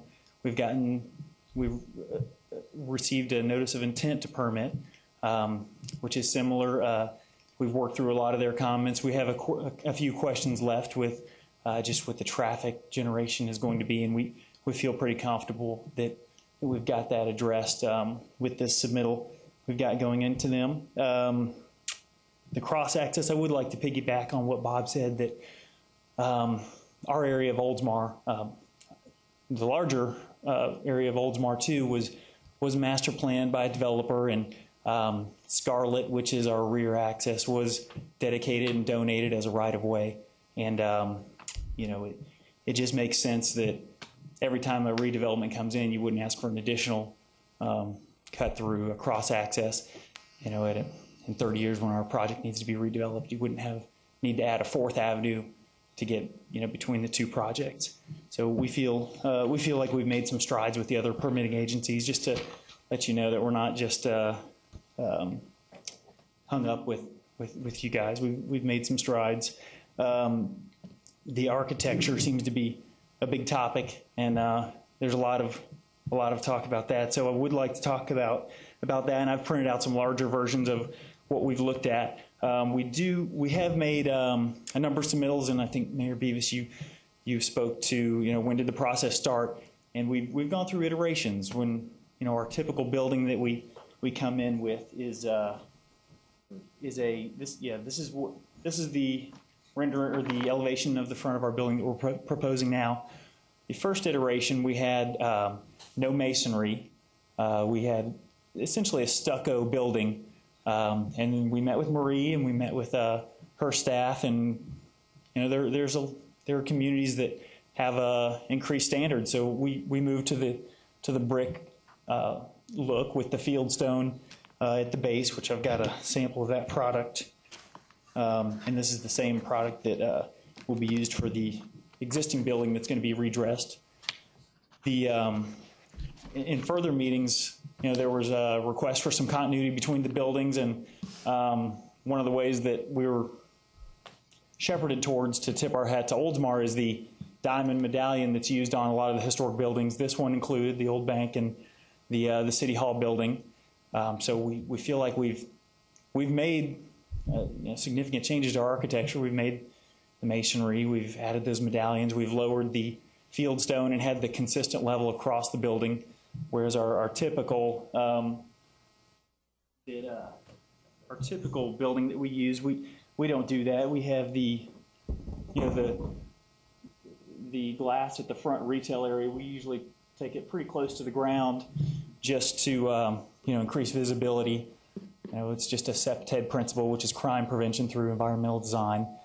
If people can see in and they feel like they might be watched from other users on site, they're less likely to participate in a criminal activity. It's the same reason that fuel pumps are generally at the front of buildings. It's if people are feel like they're being watched from, what was it, 60,000 cars a day going by on Tampa Road, there's probably a lot less muggings that would ever occur. And banks use the same when they take down their designs. And so we feel like we've made a number of changes to work with the city. The other item with the franchise architecture is the definition was pulled from Sumner, Washington, and I understand that if the city doesn't have a definition, they will look outside for the definition of the term if it's not codified here. I did speak with Sumner, Washington, and I felt like the definition might have been taken a little bit out of context. Sumner was really trying to avoid the old pizza. One of the examples they had was an old Pizza Hut where the roof was integral to the building, and no matter what you do with that building in the future, you're always going to be able to tell that that was a Pizza Hut. And the same thing with, for example, an old Kentucky Fried Chicken. It had those roof lines that's just part of the building. It's the structural character of the building. And what we have is the entryway is decorative, more or less. From reading the definition of the franchise architecture from Sumner, Washington, they were really concerned that if a business failed, then that building would always be identified as a Pizza Hut or a KFC. And what we're proposing here is generally it's a decorative feature. So if we're going to have a very long-term lease, so we're not going anywhere. But if that building was going to be reused in the future, there would generally be very minimal effort to wipe out anything that was a Thornton-related appearance. The canopy, I feel like we've made a few iterations of changes with that, and right now we have the mansard roof on the canopy, which gives the 3D appearance that I think the city is looking for. They avoid the code asks for not one plane, and so we have the mansard roof on all four sides. Which you can see here, and our rendering, although this isn't exactly what this will look like, this will be tan. It's got a dimensional effect to it, the canopy, and the canopy will also have these, the tip of the hat to Oldsmar, the medallions, and as will our building. On the elevations. So I feel like we've worked very hard, and a lot of these changes were not easy for me to get implemented in our organization. I've met with Bruce a few times and Marie, and expressed to them that we've really worked hard, and it was extremely challenging for me to get a lot of these one-off type things able to be proposed, and I'm very glad we were able to do that, and I would hope the city would be receptive to those changes and understand that we really don't feel that this is a franchise architecture building. We feel like this is a one-off, and with that, I'll let Steve talk. Steve Spencer talk about the rear building. We need to ask questions of him first, sure. and then we'll try and do this in order. Questions, Jerry? First of all, the medallions mean nothing. I mean, that's minuscule to what we're talking here. You're going to put a little medallion up there. I really don't care if you put a medallion up there. That means absolutely nothing to me. Okay. And I don't care about Washington, and I don't care about a Pizza Hut. I probably wouldn't I don't want a Pizza Hut looking thing here in the city. We got one. It's not a Pizza Hut anymore, but it's something else. So what we're asking for in our architectural designs are, first of all. Are these questions or discussion? This is going to be I'm going to put out my thesis, my line, and I'm going to ask a question about it. What we're asking for here is post-Raphael European designs. That's what we're asking for. What you're presenting to us is an art modern design, and if you find that you don't find that anywhere in this city. So I'm asking you, why can't you? I tell you what I can do. I can take this pen and take that design down there, and I can modify it in about 5 minutes. It wouldn't cost you hardly any more money, and it would pass as far as I'm concerned. As long as you get rid of that poop brown. I don't like that brown. Okay. Are you talking about the brick? Well, wait a minute. Wait a minute. See, you're showing us something else than what you're presenting to the. I mean, and I hate that. Present to us. Well, it's just the way it prints. It prints darker. Well, I don't like that color. Okay, but anyway. Your question? Have you gotten there? Why can't you take that up here, and I can design it for you in 5 minutes. It won't cost you a whole lot more money, and it would pass. I think it would pass with me anyway. Now, this is coming from the man that when we did Forest Lake said we can't go dictating colors to developers.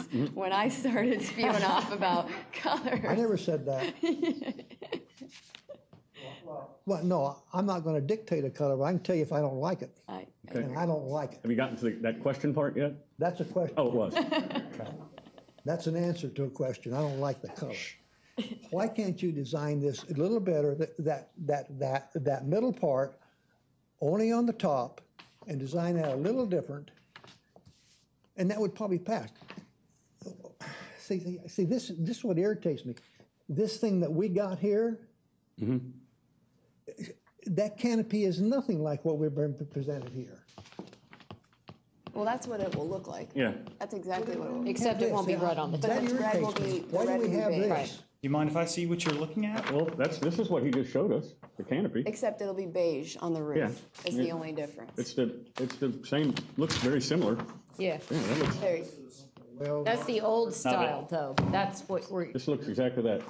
that and that is not the same. It's the same. Well, they were just showing examples. I'd like to How is turn that this the into same as that? Okay. Yeah. I'd like to keep this little discussions and everybody can take their turn. You got it, Mayor. Yeah. It is. That's the one. It is. How is yeah. that not a flat plane? That's where I'm confused. Could you explain that? This is, the difference here to here is we're proposing beige. This is not the color here. Oh, Metal roof? okay. Is it a metal roof? It's a mansard roof. Okay, so I know where I'm going. It's looking like it's just tilted like this, and I'm looking at the top of the roof, but I'm not. I'm looking at the mansard roof. It's Okay, confusing. I got it. Yeah. I got it. It'll look like that, but it'll be beige, Jerry, right there. You just can't tell by the drawing very well. Maybe I can. These building elevations are looking at the Right. face of the Sure. structure. It's a two-dimensional, that's more of a three-dimensional kind of Yeah. of look at. The color is earth tone? Yes. Okay. What color are you presenting to us? That color? That color right there? This is a rendering that I have that's very similar. This roof, the mansard roof color is beige as proposed in your package. Yes. This is just a better, I felt a better representation. I don't like beige. Okay, how about the building itself? Is the stone gray or beige? Because in the picture we have, it looks very gray. Yeah, this is the same product sample of the. Okay, so it's Beige. much Stone wider. base. Right. So that ties in a little bit better with the back retail. Yeah. Okay. Wait a minute. Pick that sign up. Yeah. That one. And bring it over here a minute. Okay, Dan, here's what I'm talking about. That's masonry. Is that the color you're telling us you're gonna be? It's gonna be? Masonry, yes, that's the color we. That's the color you're gonna, Brick, Brick. well, look at that. red brick.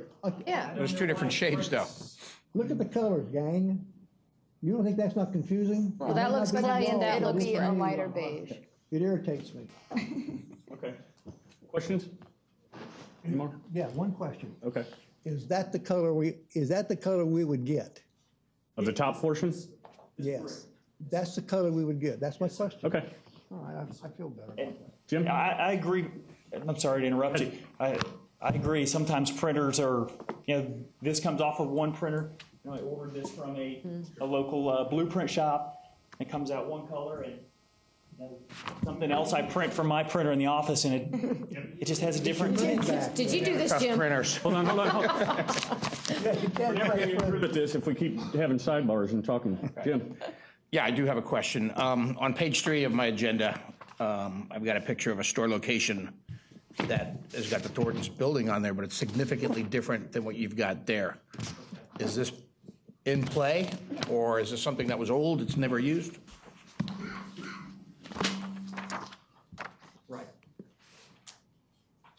Right what?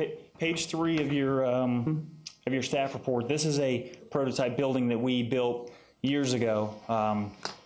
This is not a building that we currently build, and I know that's something that's being requested. I guess my only question with that is, if franchise architecture is really the sticking point, why would this, which we have, I don't know, maybe 30 stores of, be significantly different from our entryway that we do today? I mean, we've made a lot of changes to the building. Our entryway we feel is pretty important to us.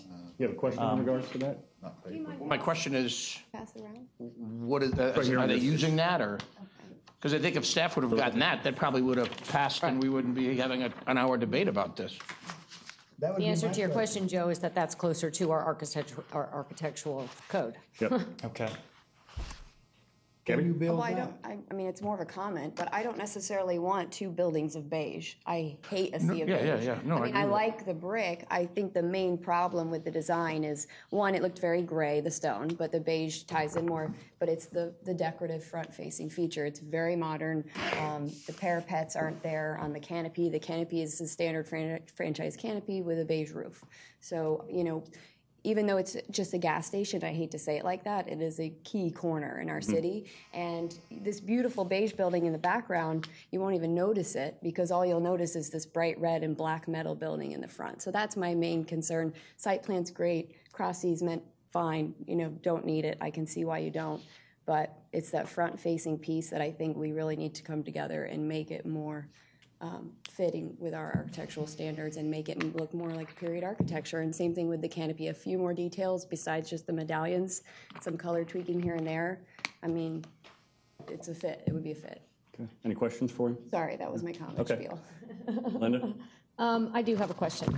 The black grading, did you try anything else to get, because that is really against our entire corridor. I can change Did you have any other, you can change that. Yes, because the black grading really sticks out, and it looks, Okay. I believe it looks really industrial. So what other materials, building materials, could you put back there to soften that? We would still like to use a louver, but we have it's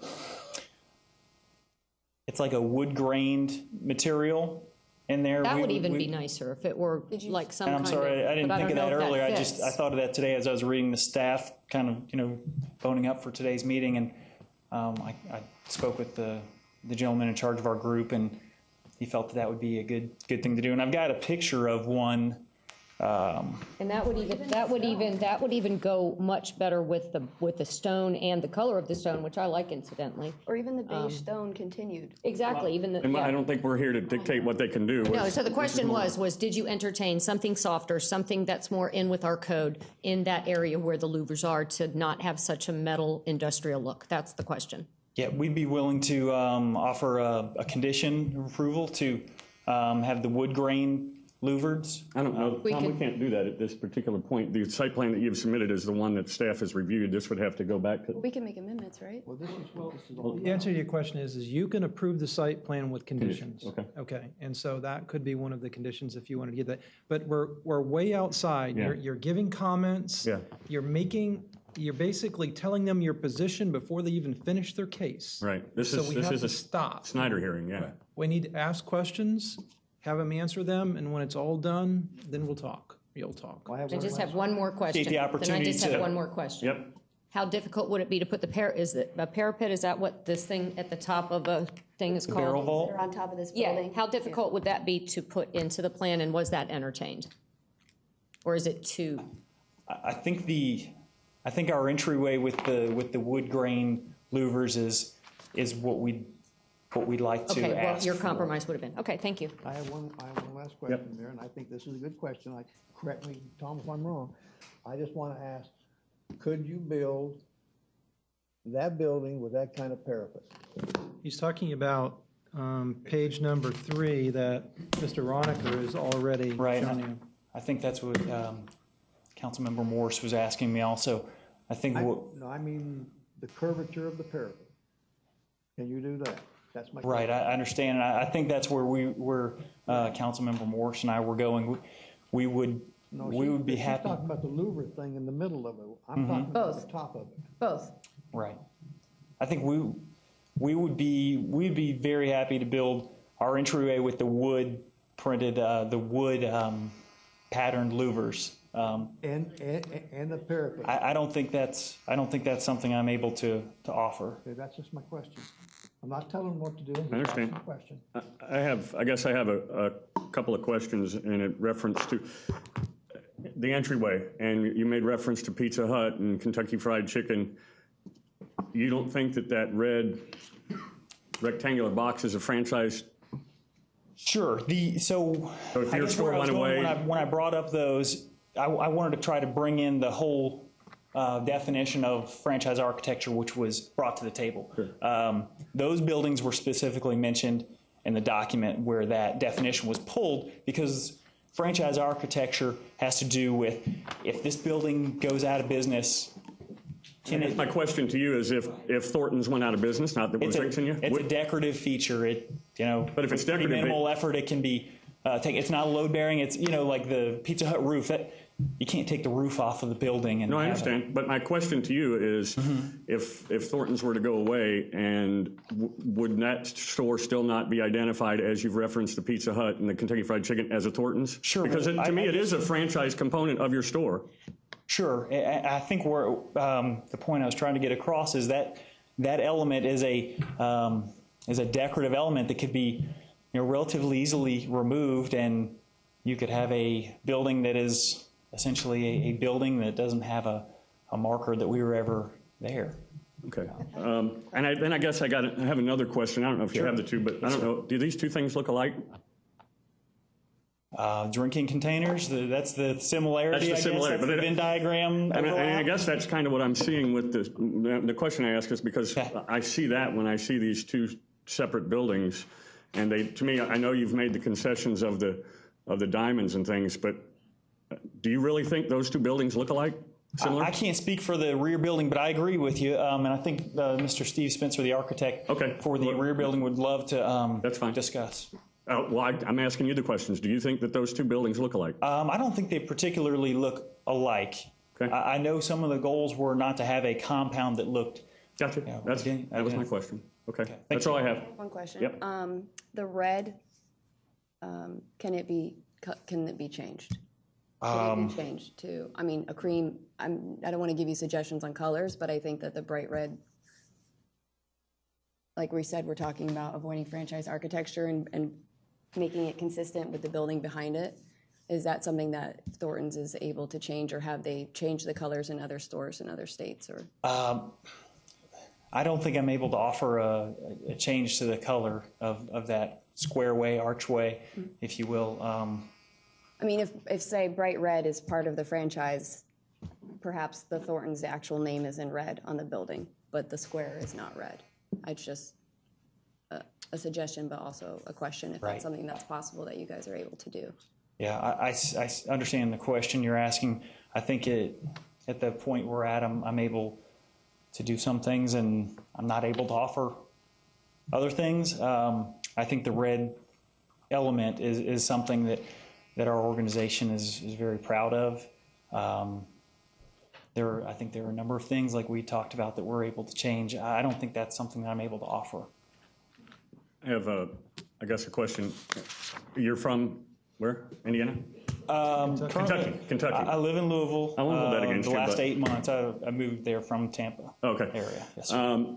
I take it you've driven the Tampa Road corridor? Yes, sir. And do you feel like the Thornton's architecture truly blends with, let's say, Nick's Flamestone, Bay Arbor Place, across, almost across the street? Do you feel like it really blends with that? I think those are great buildings. I think we have a lot to offer also. I don't think it's a copy of it, though. I agree with you. Okay, that's my question. Thank you. I don't have any floor. Anybody, anything else? Next. Thank you. Thank you, Mayor and Commission. Steve Spencer, Spencer & Associates Architecture, P.O. Box 306, Indian Rocks Beach, Florida, 33785. Appreciate the time. As far as the back building and front building not matching, I agree they don't match, but they have some similarities. They have parapets that are same. I think the biggest thing that doesn't match is the color scheme. I really do, in the louvers, which were pointed out. Good point. I think the wood solves that, but as far as the parapets, I think they do look a lot alike. I know this one of the compromises that Chili's did for you folks was a color compromise in 2014. Apparently they changed the painting of the building with a burgundy red instead of bright red.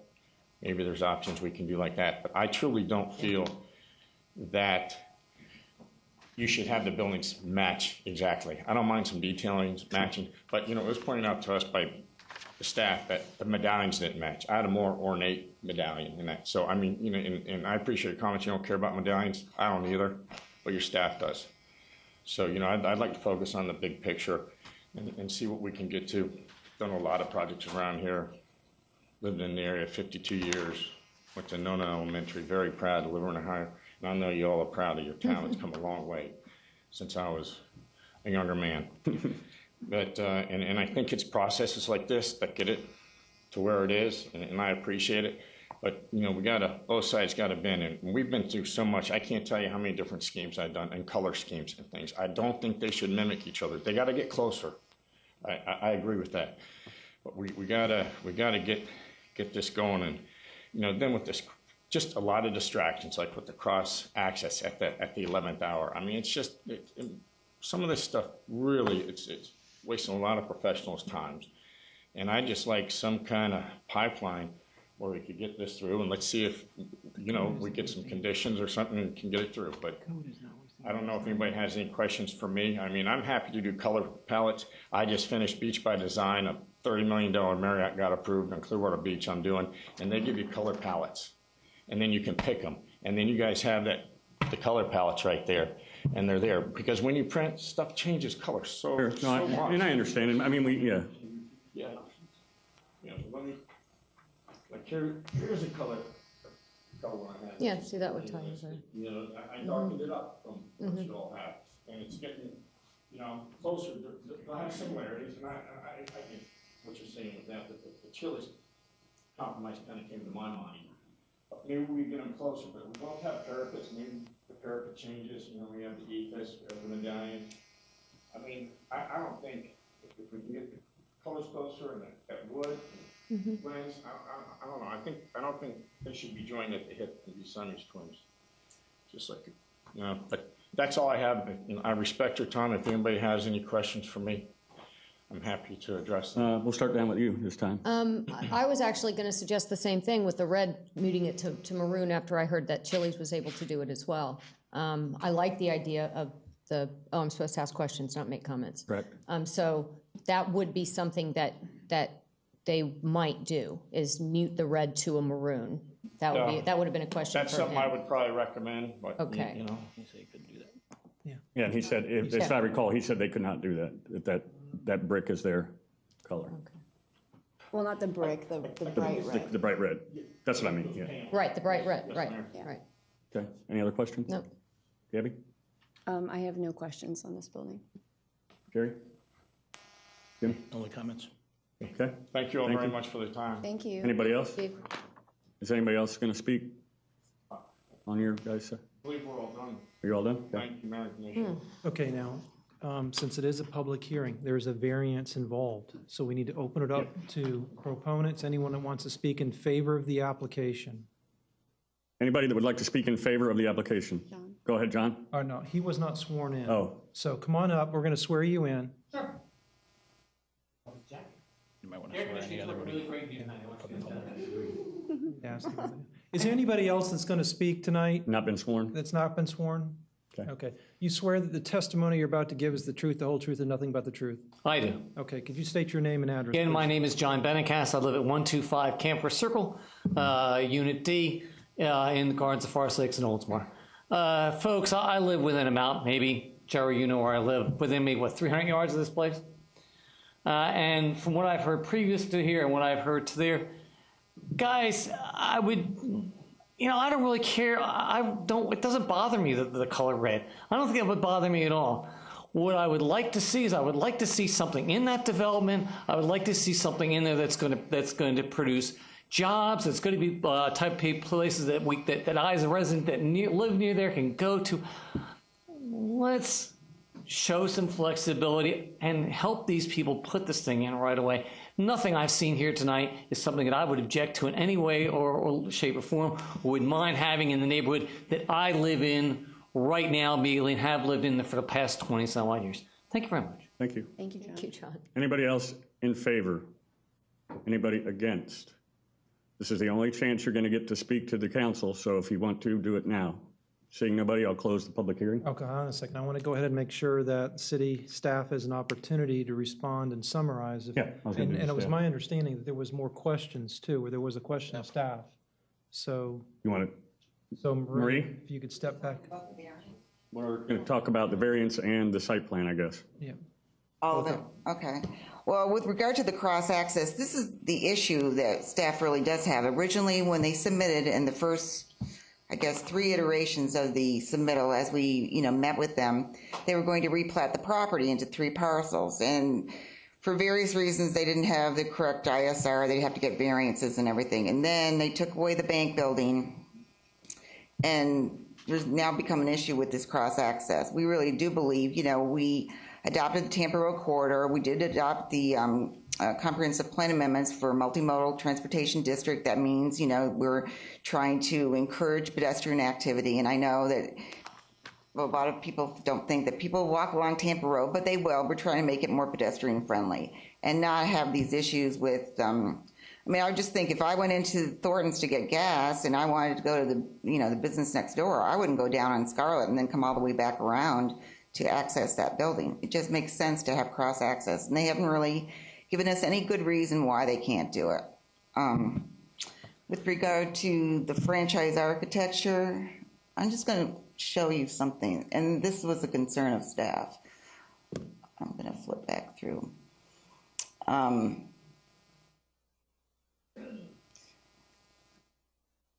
All right, this was the rendering that they gave us, and it's, the brick and everything, and we do have an issue with that industrial looking kind of grate or whatever. They told us numerous times that they cannot do anything about that. They can't modify it in any way, or they refuse to. Even if they put wooden louvers on that, it's just going to be the same thing, only it's going to be with wooden louvers. The renderings show it as like a muted red, but actually every picture that we took of the Thorntons, and this is what Thorntons will look like here. You'll see the red, you'll see the gray. So if they have wooden louvers as opposed to the, whatever they are, metal louvers, I don't really think there's that much difference, but they have the brick here. Joel said that the plan that they have for the city of Oldsmar is very different. Well, this is Hillsborough County, and this is what they're going to build.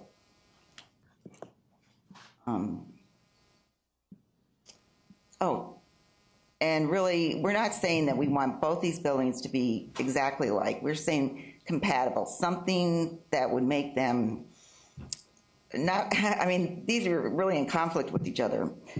We had asked, when we were talking about page 3 of the staff report, we had asked the applicant, give us a proposal like the one that you have on your website. They said that was an older building, they didn't want to do that. But I think that's more in keeping with what, we're trying to do here. And let's see. There's another franchise architecture. I don't know what else you'd call it. And then this is the rendering. So you can see the rendering that they have shown you tonight is very different than what they actually built, the color scheme, etc. I mean, it's true, they have the medallions, they have the brick, but as far as color, it's going to really dominate that corner. And there's really no need to. There's, you know, the trip count is, 57,000, you know, on Tampa Road. So we've asked them to do it numerous times. They've suggested tonight that, you know, they will go and make, you know, changes to it. But we had met with them. They had given us a proposal, the same sort of rendering. And when they resubmitted, it was the same thing again. So I'm not really encouraged. Okay. Any questions of Marie? I do, Mayor. On the Blvd building, are you going to demand an access to the refrigerator building? The Blvd building. No, all you got to do is say yes or no. We will require the cross access, correct? But that site plan has not come to council, and that is a vacant piece of property that has to meet all the regulations of the district. I understand that, but I also have seen the plans where you want the cross, where you wanted the cross access. We don't really have any issue, just as long as it's on the eastern part. That's what I'm saying. That access that you all wanted for the Blvd to this property is not going to work. Correct. Okay. But we haven't seen the revised plan for, the Blvd building. Okay, so. Other questions? No, I'll make my comment whenever I can make a decision. And we do that next, right? Yeah. Pretty soon. Yeah, pretty soon. We're getting there. Jim? Only comments. Okay. Linda? No question, no more questions, no. No. Thanks. Thank you. Okay, so now Thornton's one representative can go ahead and summarize. I'm not sure who you want to summarize. Do you want to do that? Or if you don't have anything else to add, you can rest too, whatever you want to do. Sure. Thank you. I think the cross-access has been a big discussion point. We feel confident that as Mr. Beverland mentioned, the cross-access to the right close to Tampa Road would be present many conflict points and wouldn't work, and to the south to line up with the neighboring developments. Other drive aisle is it's redundant with Scarlet, and you know the area was master planned by the developer who donated Scarlet for public use. So we feel like there was significant thought put into those roadways and secondary accesses when the property was platted. The architecture, I think the rear building, they're comfortable with either of the depictions that have been presented, the deeper red color or the lighter beige, which is in your packet now. So we'd be, I feel like the owner of the existing strip area to remain would be comfortable with either presented as a condition, and the Thorntons.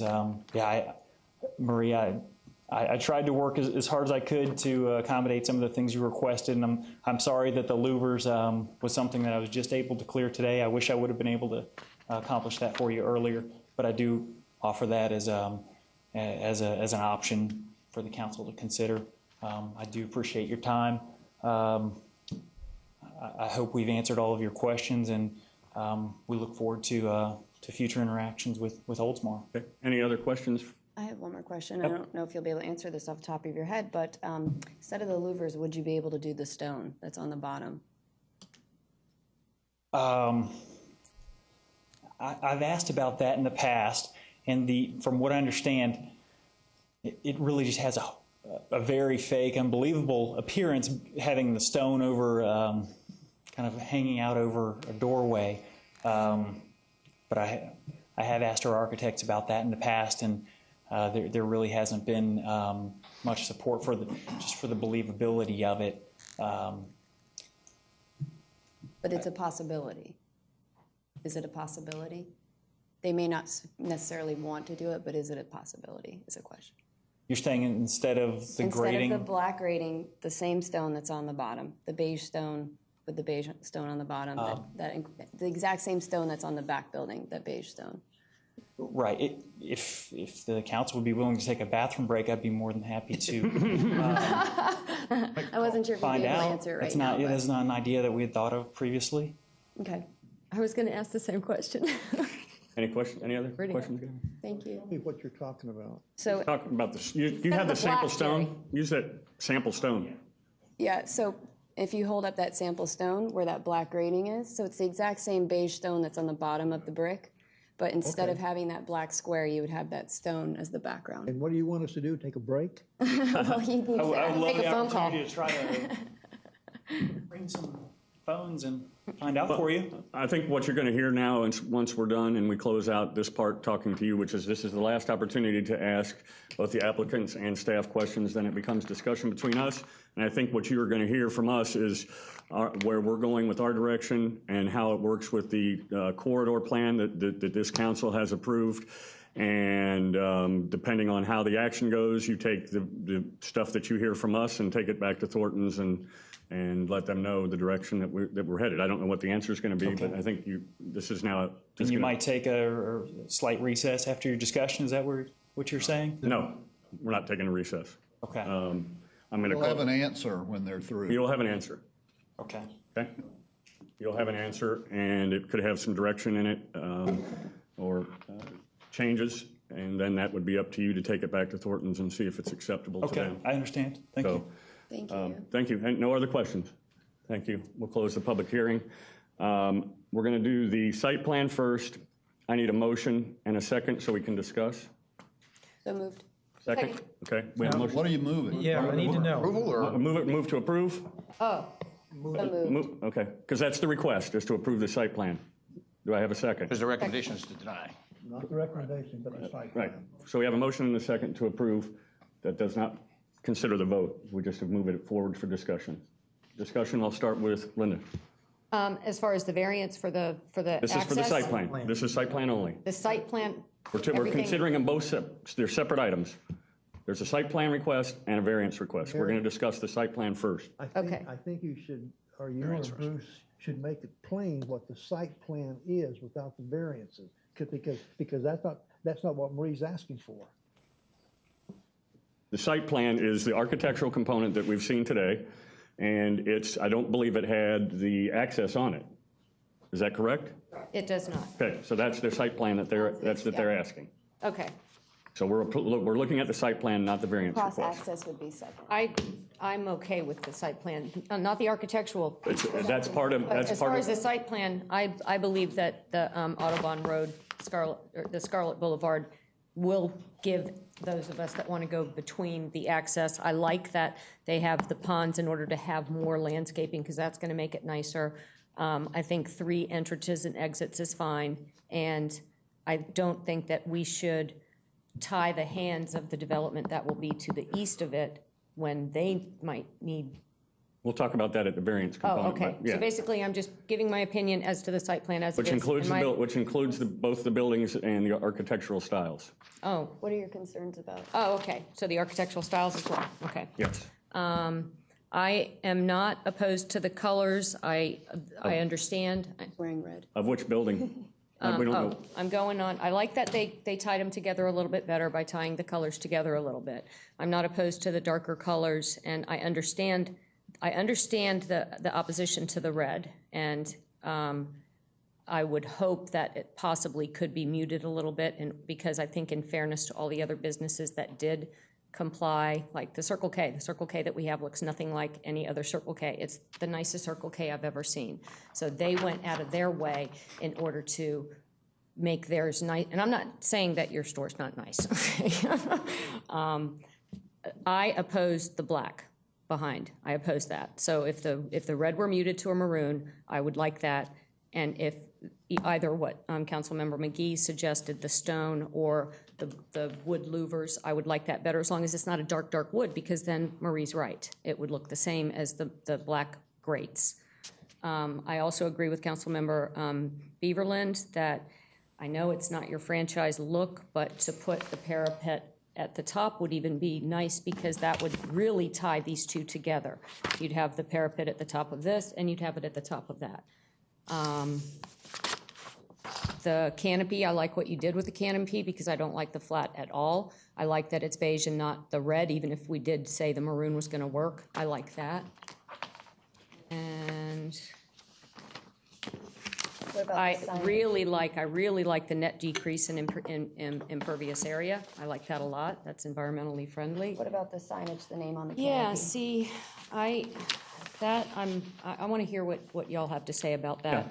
I understand staff's concern with that, but I guess that's not that big of a deal to me. That doesn't bother me as much as the other architectural features, but I do understand what staff is saying, that it's like the old Sunoco building, the old Sunoco one has it, but doesn't fit with the new plan that we're having here. So I think I covered everything. Okay, I can come back to you. Okay, We'll thank work you. around. Gabby? So as I mentioned, I think that the beige stone would be much nicer, less harsh, a bit more. I also think it would help bring in with the building that's in the back, because honestly, the building in the back is very nice.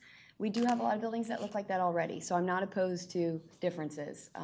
I like the brick. I think that brick is a timeless look, so I appreciate that you guys did go with the brick, and I saw you did make several changes from your original submittal. I think that the red frame is too harsh, like Linda said. I think that some parapets or some crown molding, something at the top that makes it softer, would really help tie in with the back building. But otherwise, the building's fine. The canopy, it's your standard gas station canopy. I mean, I don't know how much more you can really do to it. I agree with staff, though. I don't think that the red signage is necessary. I was told that there will also be monument signs at the entrances, and then you'll also have signs on the buildings. So I don't think it's necessary to have an additional sign. I think people are going to know it's Thornton's, it's a gas station. I appreciate the beige roof. That's not the bright red, but I also agree with staff that I think some parapets or some additional molding on the canopy could help make it a little bit softer, a little bit more period, so it doesn't look like a standard gas station canopy. The black, it's okay. I don't think there's anything really in the city that has that dark black, so I think that makes it a little bit more harsh on the medallions. And perhaps if you change it to the stone, you may not want the black there anymore because it may not go with it. But that's my comments on the architecture. Otherwise, the site plan's fine, the landscaping. I can come back to you after we hear everybody else. Jerry? I agree with Gabby on the sandstone, or that, whatever she's talking about there. As far as the cross access. No, we're talking about the site plan. They're two different issues. You're right, Mayor, you're right, okay.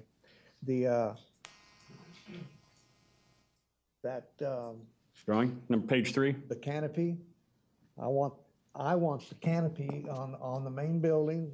I don't want it straight across. And the colors, y'all are fine with that? I'm fine with that.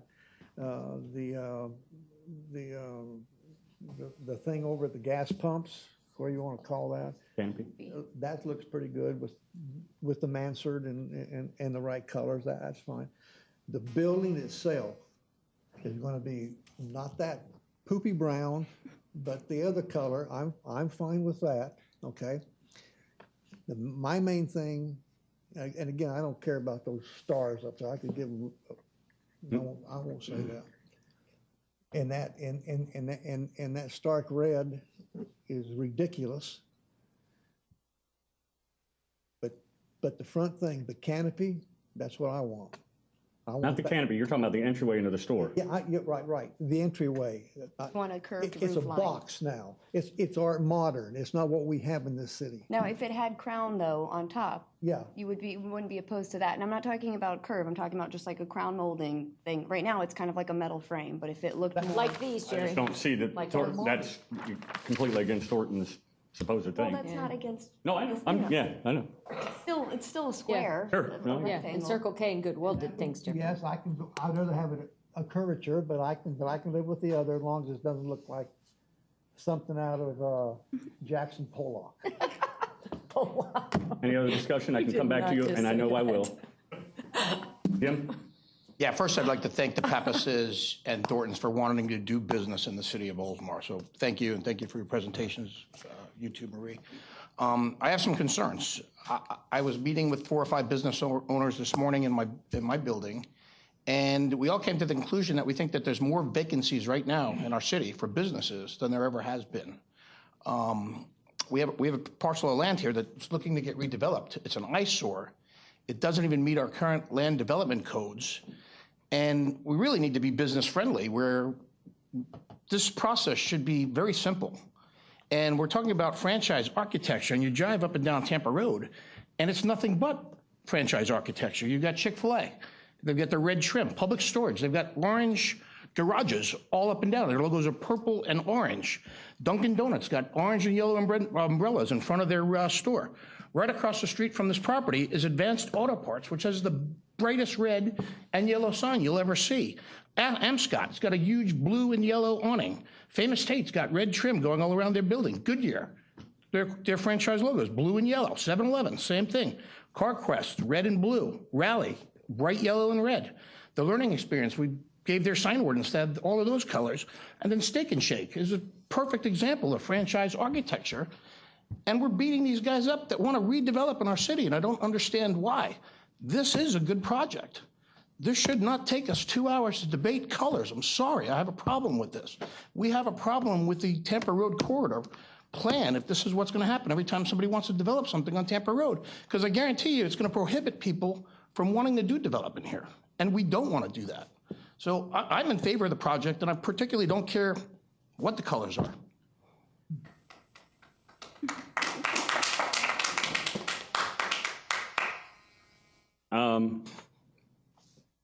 I am also thankful for Nick and the group for wanting to redevelop this. I think that's something that we've wanted. You know, it's very similar to the, the redevelopment of the Winn-Dixie Plaza.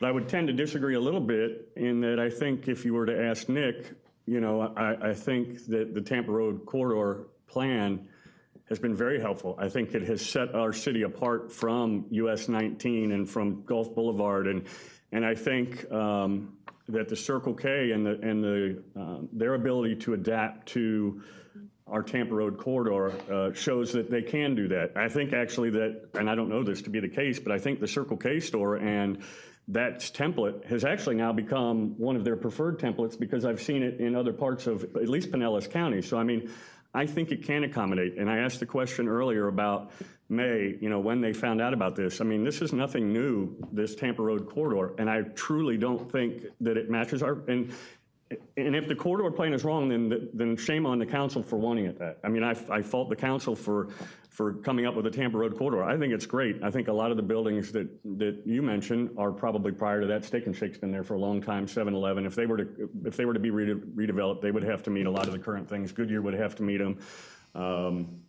Chick-fil-A, I don't know where that falls into the scenario, but in my opinion, and this is just my opinion, if you built page 3 of that thing, or you brought us page 3, I think it'd fly. I mean, I hate to say it, if you brought page 3 of that thing that was in your presentation, it would fly. I know it's not up to you, but that to me, and I think that architecturally, I think that they're similar. You could tell maybe that they're from the same family, but they're not identical twins to the building in the back. I just don't think that design and that architecture, while yes, I know it redevelops the property, but I think it completely goes in the face of our Tampa Road corridor. And we do want to be development friendly, and I think that that shows in kind of the yin and yang and give and take of the Aldi's Plaza and the Ross Plaza that we did. I mean, there was some giving and taking there, and they conceded on their side a little bit. The Bay Arbor Plaza, they accommodated the Tampa Road corridor plan before it was even approved. They came in and did that. The Flamestone, the Hampton Inn behind it, the plaza where Buffalo Wild Wings is. The tanning, the tanning place. And I mean, there are a lot of people that have embraced what we do, and this really, kind of goes in the face of what we have been telling everybody else that we want. And I mean, I can't reiterate enough, if you brought page, and I'll say this, I'll tell you, I know it's about, branding and that this look is the style that Thornton is going, but I'm gonna tell you what, if you put a Thornton's in there and it looked like that other one, or it looked like one, if I know it's there, I'm stopping. I don't care. It's more important to me that it blends. I live just up the street from it. And same with Circle K. I know it's there. It doesn't. I don't need. To be honest with you, I don't even know if it doesn't have them. I looked the other day, but I don't need all that. If I live in this city and I don't know that there's a Circle K there or a Thornton's, and, you know, you're stopping to get gas. You're stopping, you know, I know that they have some particular branding that they like to do in the store, but you're stopping because it's convenient. You want to put it there. Thornton's wants to put it there because it's convenient. It's a great location. And so, I mean, I think if page 3 came before staff, I would say that they would probably approve it. It would still be a Thornton's. You would still be on a prime location in Pinellas County and in Oldsmar on a corridor with 60,000 cars a day. It just, in my opinion, the architecture doesn't adhere to our corridor. And if we as a council don't agree with our corridor, then we got a problem and we need to do something about it. But I particularly like the corridor plan. So that's my input on the site plan itself. Can I ask The logistics of the site plan, I'm fine with that. So. Can I ask a question or a comment? Because I think obviously we all want this to happen. And I think they would like it to happen tonight. I think we all would like it to happen tonight. So I know we can approve it with stipulations or adjustments. Now, him not knowing, say, if they could use the stone, could we approve it based on them being able to put the stone there, and then if they can't, it's not approved, or how would that work? No, you need to give him direction as to what's appropriate to you. If he can't do it, then they're going to have to come back and amend the site plan. That's what because I would like to see it. I mean, I can approve it based on what we want to see with those small changes that I feel. Yeah, I mean, I would feel a little bit uncomfortable. I don't know what that's going to look like. I mean, personally, I know it's not the black wrought iron. I know that, but I'm not sure what, you know, typically that flagstone or whatever you call that is an accent around the bottom, not at the top. I don't know what it would be. Right, it would be nice to see that versus lighter colored wood louvers or but whatever Marie, would Marie still have to approve it? I mean, after we approve, what's the process after there? No, that's it. We're making the decision. You can approve it. Well, of course, your options are, you have a motion on the floor now. So if you don't want to approve it, you'd vote no. You can approve it, and just like it is, at this point, you've put no conditions on it. You've had a lot of comments, but you've put no conditions on it. So you can approve it with no conditions, or you can add any conditions you want, and then they either meet them or they don't have an approved site plan. Yeah. Mayor, I got. I'd like to make. Can I make a condition? No. You can make a suggestion. I mean, my suggestion would be, I would, you know, all things considered, I would approve the site plan with page 3. I keep referring to it. I don't know if that's so proper. different than what they have. See, what I'm suggesting is they make minimal changes, because I mean, that could take, it's already been a year. I understand. I don't want to go back to that and. But my question, I guess, and my comment to that is that's why I asked how long this process has been going on, and Marie said since January. I mean, I know we're taking a little bit of time tonight, but they've known what our corridor plan looks like, and they've known for a year. So I mean, it's got a couple, you know, tweaks, but it's still nothing like our corridor. It really is not like our corridor, and I know they've spent a year on it, but that's not my fault. You know, I mean, they've spent a year knowing what our corridor looks like, and.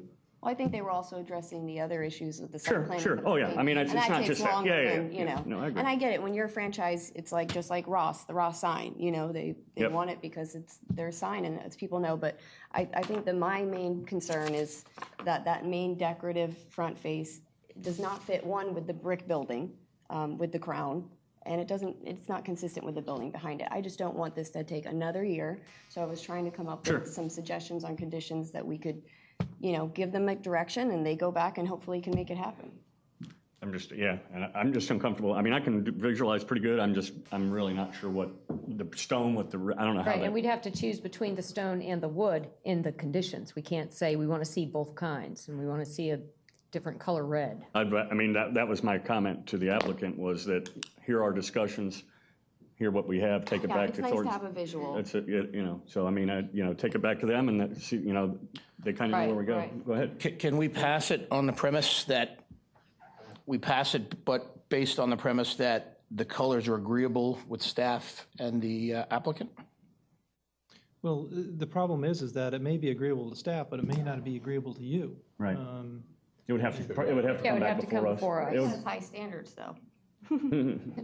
Higher than us. And I mean, and I think, and I guess to answer your question, I don't think is, They have tried to do that. They've spent a year trying to get, and as Marie said, it keeps coming back the same way with the bright red, and I mean. Yeah, I'm just trying to facilitate the process. Yeah, I agree. But Mayor, I do think that since they heard us, they took notes, they see our concerns, they see what we want. I don't think it's going to take another year for them to come up with some minor I don't think changes. what we're discussing here tonight is that drastic. I agree with you that we need to move this thing on, and I thank y'all for trying to redevelop it. But actually, what we're asking for is not that drastic. No, I think It's not that drastic. Yeah, I don't think, I mean, again, I would like to see it because I don't know how these things blend together. I'd love to see page 3, but y'all aren't going to do that, page 3, but that's too bad. But if they just fix that thing in the front. I mean, I think in general, if page 3 came back to us, tomorrow. Well, you'd get it. It'd get it. Well, I believe, I'm sorry. Go ahead. I believe I asked the question if they could build page 3, and I thought his answer was yes. No, I think the answer was no. Yeah, because it was an old It was architecture. an old architecture. Okay. Maybe I misunderstood.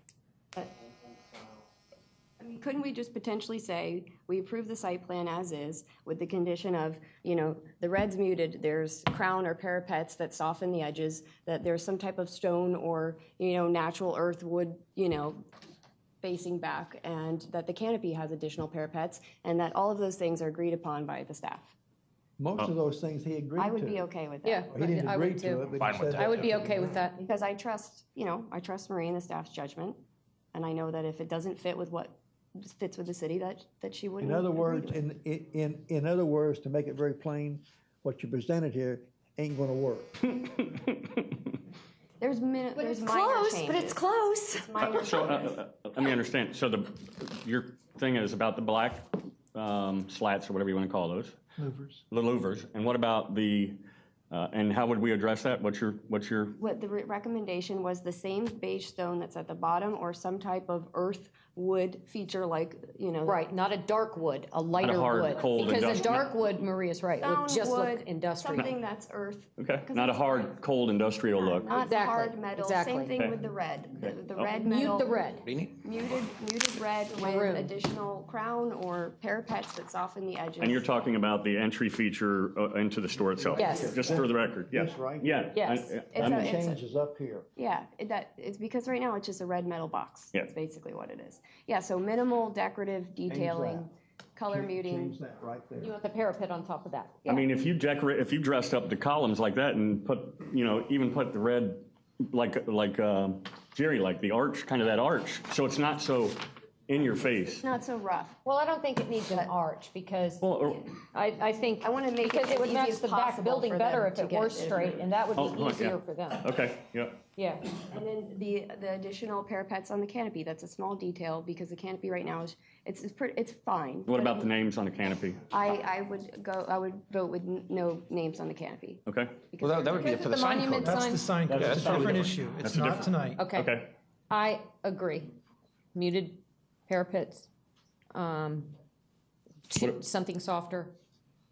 What about the actual brick building itself? I like the brick. I like the brick Okay. and I like the color. And I think we have that architecture, and I think McDonald's has I some of wish that, we don't had they? more of it. Brick is Right. classic. It And, really is. right, and it, no offense to our corridor plan, but some of it is getting a little bit dated. The brick and the little bit of the bolder earthy tones, I'm not saying go to crazy purples and everything, Okay. but those bolder colors are what is contemporary. Brick's So- fine, as long as it's that color that. Right, we got you, Jerry. We know you don't like the brown. What are your thoughts on, so we have the louvers and The red mute the red and make it less industrial. Yep. Yeah. And Softer edges. softer edges. And have the two colors of the two buildings be a little closer like they did. Mm-hmm. So it's not beige in the back and all bold in the front.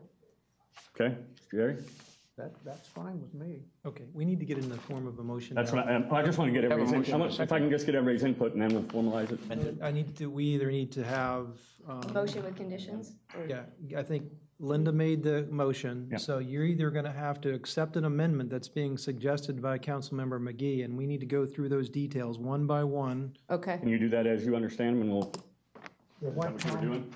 Well, I wrote notes, but everybody was all over the place, and so I wasn't really sure as to. It sounds like it's really almost 3 items. Well, Tom, why don't you guide us back to the motion? Okay, so, It's the 3 items.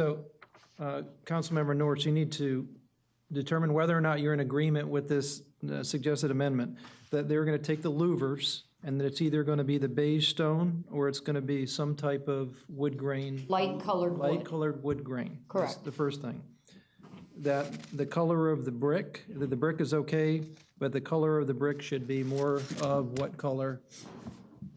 It will be that. No, brick. the color of the brick is fine. Yeah, it's just It's coming the out darker on renderation the from a picture. different print Yeah. that made it look kind of As long as clay. it's their standard, I think. Okay, Yeah. so the brick is fine. That's number 2. Number 3, That the is red. not that one. No. Your we brick's, like, brick's fine. yeah, the brick, the color of the brick is Brick fine. only comes in one color. It's Right. brick. Yeah. Brick red. Brick red. Okay? All right, hold on, let Tom finish. Okay. The red frame is too sharp, and it either needs to have some type of molding placed around it, or the other suggestion you had was what? Parapets or crown molding. Okay, parapets or crown molding around the red frame. And Change it to maroon, and to change the red, like we did for Chili's. soften it. Okay, so Soften the red. the fourth thing is to soften the red. Right. But actually, that's not the correct term. Softening a red is still going to make it a red. Changing it to a maroon would be more accurate. Okay, is that what you were saying here now, that you're going to change Yes, it to a maroon? changing the red to a maroon. Okay, so that's the fourth item. And then, And the canopy was the fifth. What was the issue with the canopy? That it would be nice if it had some kind of parapets or something Okay. that tie it to the building, Gotcha. parapets on the canopy. which was something Not that's. to muddy the water, but what if these changes we're suggesting don't look good? They will. Well, that's Well, kind of it's gotta be agreed upon by, Right. that's the that's last kind of one. my fear, you know. We're kind of picking. And what? Right. I think that we're also all in agreement that we want. Oh, we this want a development. We Yeah. want this development. Yep, But we just want a compromise as to the look, so. so that it's more in line with our corridor plan. Exactly. The sixth thing would be that so long as staff would agree to the colors and the layout that you have just suggested. Yes. Correct. Yes, and there's actually one more thing, Tom, if I can. Okay, what was the seventh thing then? A charging station? I have one at my house. Well, the other thing is I think we're gonna maybe have to give them a little bit of a leeway on the white Thornton's color, because if we lighten up that back, white is gonna blend into it. They can do red, whatever they wanna do. as So long we as don't it's- want them to be hung up on that. I'm not sure what I'm following you. This piece right here, if we change that to a lighter color, a stone or a light wood, the white Thornton's isn't gonna stand out at That's a all. different issue. Yeah. Oh, okay. We're not talking about the sign Okay, today. sorry. Yeah, that's a different issue. So that was, we don't have number 7 then?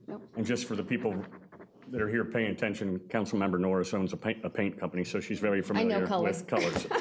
Just- Okay, Jerry doesn't. yeah. so then, do you accept that amendment to your motion then? Yes, I Can you do. read it back in, so we summarize the changes? I want to make sure we're, Okay, so the first thing was, hold on, if we can listen, this is the amendment. it's conditioned upon the louver being changed either to a beige stone or a wood grain type, light colored, where the louvers are currently located. Correct. That the red brick is fine, that the red frame is too sharp and there needs to be molding added to it. The fourth thing was that the red needs to be maroon around the Yep. frame. That parapets need to be added to the canopy, and that all of the suggested changes are approved by city staff. Yes, Did you say parapets at the entryway or at the canopy? On the canopy. Canopy. Okay, on the yeah. canopy. yes, that is correct, Tom. Okay. Is that your motion? That is my motion. The parapet. Do I have a second? parapets On the canopy. Motion, do I have a I have second? a question. Okay, Do I need to second it before I can? Yeah. I second. okay. The question is, let's say they go back and maroon looks terrible, okay? Let's say they do beige, black, whatever. But as long as Marie says that it looks good, it's approved. So I want to just make sure that, based off what you just said, I Tom, believe because that's I the know that, direction that we have given, yeah. that the last condition basically could override the other ones. So long as you understand that Maria is gonna, or her department is gonna make that decision. I'm fine with that. I just wanted to Okay, I think we clarify. all understand that then. Okay, Well, yeah, we understand that. Maroon and But brown. also, during this discussion, Marie needs to understand what we want. Right. It does. She's taking lots of notes. taking over there. notes. Okay, we have a motion and a second. Any other discussion? Call the roll. Councilmember Beaverland? Yes. Councilmember Roniger? Aye. Councilmember Norris, Mickey, Yes. Councilmember Norris. Yes. Mayor Beavis. Aye. Site Plan 13-02 with conditions is approved, 5 votes for and 0 against. Okay, Now the next item is Thank the you variance guys to very discuss that. Go ahead. You want a motion on that one first? Yep, motion. All right. The motion is to approve their variance to not have a cross-access. That's the motion. So moved. Second. That would, I don't know. I mean, what she's making. that's what's on the table. Yeah. Okay, first, We have a first I and a got a second. first and a second already. the access. Sorry. This is for the cross-access. Absolutely, yep. I don't want to upset you, but see, the cross-access to me is minuscule to the development. I could care less. I could care less. I don't, if somebody goes to the bowling back place, whatever that's going to be, if they want to go to the refrigerator place next door, just go out there down there. And to shorten this up, I think we're all in agreement. Right. To be honest with you. I I think we're all in agreement Yeah. for various reasons. One comment that I do appreciate the cross-access that's at Nosh and that goes over to the rally, because I do use that and then go get gas next door. At the right place. they're- Yes, so they're it is, right. it can be limiting for the, but there's Scarlet, so there isn't a problem. And secondly, if you have an additional access, it's only gonna encourage people that are on Forest Lakes to cut through the parking lot to get onto Tampa Road that don't wanna wait at the light. So I am It's perfectly going to cut fine. down on green, it's going to cut down, yeah. And I agree with Councilmember McGee that I think cross-accesses have a great role in certain developments.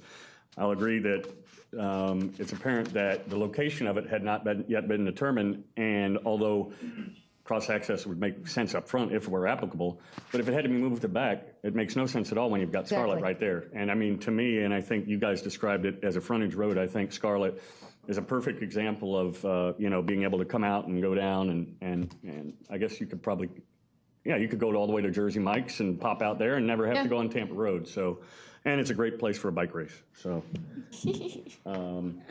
we have a motion and a second. Any other discussion? Okay, now, Tom, explain to us all what that motion means if we vote for it or against it. If you vote for it, you're granting the variance, so there is no necessity for that Right. code requirement Now, this for the is- cross-access. This is the variance they're asking for. Correct. That's right, So if we vote yes, that gives them. Correct. what they're looking for, so that they don't have to provide it on their site plan. Okay. We have a motion and a second. Any other discussion? Call the roll. Councilmember Beaverland, I need to vote yes, right? Yes. Councilmember Roniker. Aye. Councilmember McKee. Yes. Councilmember Norris. Yes. Mayor Beavis. Aye. Variance 13-07 is approved with 5 votes for and 0 against. That was quick. Thank you guys very much. We really appreciate the business. We hope it works. We really It's going to do. be your nicest Thornton anywhere. Really hope. Everybody's going to want our Thornton. We both have one. I don't know. You know what, Mayor? Okay, Joe, you got some work to do. Dang, you people. If I could have, we're going to take a quick, just a quick break because we're running a little long. I'm sorry. I want, wait a minute. I want that brick one. Uh-oh. We're going to take a break. You can talk to him. Oh, we're after. going to take a break, yeah. No, I want. Yeah, we're going to take a couple minute I break. want the brick. Yep, couple minute break. We'll be back in. No, I want the brick. Because I want to make sure the bricks are just like these bricks. Gabby, How maroon, about that? brown, they're so hot. Oh my God, it's going to be so cool. He loves the red. Well, no, I agree that the red. Where we gotta get rid Ours, of that but maroon franchise and brown. architecture in the code. It looks so That is good. Yeah, I like that. All the buildings on Tampa Road are franchise. Well, yeah, but some of the franchises came in.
The variance I could care less about, because there's 3 ingresses and egresses over there. You know, Forest Lake's different. There's plenty of other people who will do just what Circle K did and said, I know this is a great location. I want to be there. I'll tweak it. Yeah.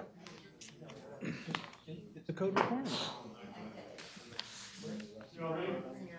That doesn't make sense. Yes. You guys ready back there? No, I need to change them. We don't break them. All right. This is going a little long, but some meetings go fast, some meetings, I think it has to do with Roniker being back, that they go long. He's hardly said anything. It's not his fault. Our next item is our, I think, right, city manager. Yes, thank you, Mayor. Item 9, authorize the city attorney to prepare an ordinance rezoning 11 properties on Shore Drive East from E2 estate residential to R1 residential single-family zoning district. This was actually initiated at the request of the property owners, a few of the property owners and residents on Shore Drive East. I think the primary factor behind it was related to the flood insurance issue that, of course, I know everyone is well aware of. And there are a number of homes along here that were pre-firm and do not meet the current flood elevations of the city of Oldsmar. I'm not going to go into a lot of detail tonight. We will do a full presentation. I'm assuming the council will authorize the city attorney to prepare the ordinance, and when it comes up before you for first reading, we will provide a full presentation at that time. The benefits that I see to this proposal is the property owners potentially benefit in that these older homes might be demolished either by a current owner, or it might be an incentive for someone else to buy the property and the current owner sells it. The older home is demolished and a new home, or in some cases where you have an owner that owns 2 lots, 2 homes perhaps would be built. So you can see that that would be some incentive to the resident and property owner. The benefits to the city are that these older homes that don't meet the flood elevation will no longer be there. The new homes will, so that reduces potential, flood damage. And most often the case, the newer home is going to have a higher value also. So I think it offers those benefits both to the city and to the property owners. So I would recommend that you authorize the city attorney to prepare the ordinance rezoning these properties from E2 to R1. Okay, need a motion? So moved. Second? Second. Discussion? This again, for those that may have come to address this is just a motion to authorize him to write the ordinance, and then we will have public hearings as we normally do to discuss it, and those that are for it and those that are against it can speak on it. I agree with what the city manager said about the value of the lands being in real estate. We're really struggling, even though they've pushed this thing back a couple of years, we're really struggling with the older homes that fall into that criteria. So from that standpoint, actually not doing anything kind of hurts the existing homes that are older. So I think I think the upside is great. So we have a motion and a second. All in favor? Aye. Passes 5-0. Thank you. Thank you. Mayor and council, item 10, status report on Hayes Park Village. The report will be presented by John Buse. It does not require any council action tonight. My lucky night. Are you done already? I am. Thank you for having me. John Buse, 150 State Street East, Oldsmar.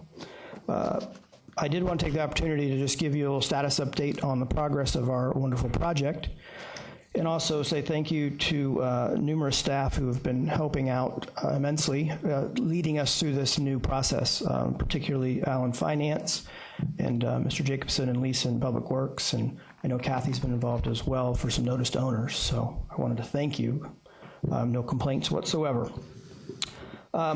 We have a quick PowerPoint I'll run through. You guys have seen the sign before. I'll do the right one here. There we go. We have a VIP website we set up a few months ago, simply to judge the feedback from the community. As of last week, when we sent this to council, we had 89 registrations to date. We have recently hired a full-time sales staff who will start to harvest all those leads to turn the ones that are viable into prospects. So we're super excited, amazing response, frankly, more than we had expected. So that's great news. The Project doesn't appear to look like much if you drive by it now, but there is many hundreds of thousands of dollars of precious pipe and things underground. And you can almost feel the streets now. If you had a four-wheel drive, you could drive around. You can see the different level of where the pads will be, where the houses are, versus the streets and sewers. So we're excited about the progress. It just doesn't quite appear that way when you drive by.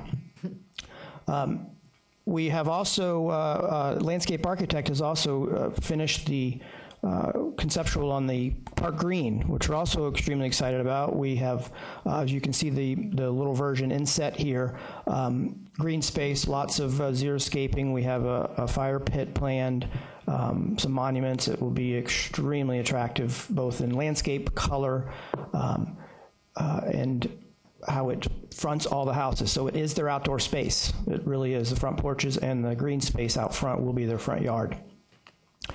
We also have introduced the first 4 models that you're seeing for the first time tonight in terms of floor plans and particular elevations. I'll go through them rather quickly. You have the packet in front of you. Please feel free to view those at your pleasure. But these are the two of the smaller units. It's 16-foot wide floor plans and elevations for the 1288. I know you all want to see those in great detail. Sorry. The 1392, and these colors will not come in front of you, back in front of you. You'll have to trust me that I know how to pick colors.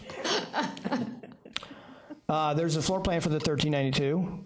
And moving on, these are the 20-foot units, the 1547. Wonderful floor plan again. You're welcome. The 1617, which is our biggest unit, and the floor plan for that.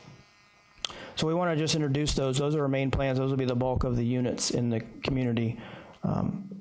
Also, a few things on the site.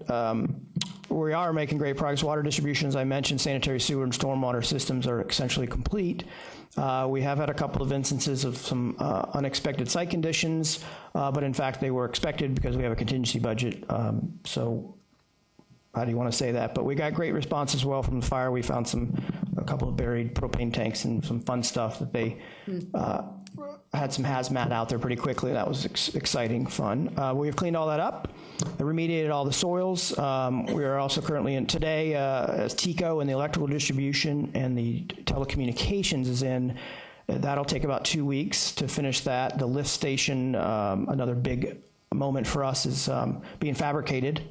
And as soon as that's installed, then we'll see some road base going in. Everything is on schedule from our perspective, and we expect vertical construction to be submitted for residential permitting at the end of April. Those will be the models, so nothing will be for sale at that point, but the models are going up. So we encourage anyone to visit the website. The floor plans will be posted on there, and as we populate more plans, we will populate the website. So it's kind of an evolving website. It's turned in from a VIP list to the actual sales website, and that'll happen in the next 30 days as well. So I just wanted to give you guys a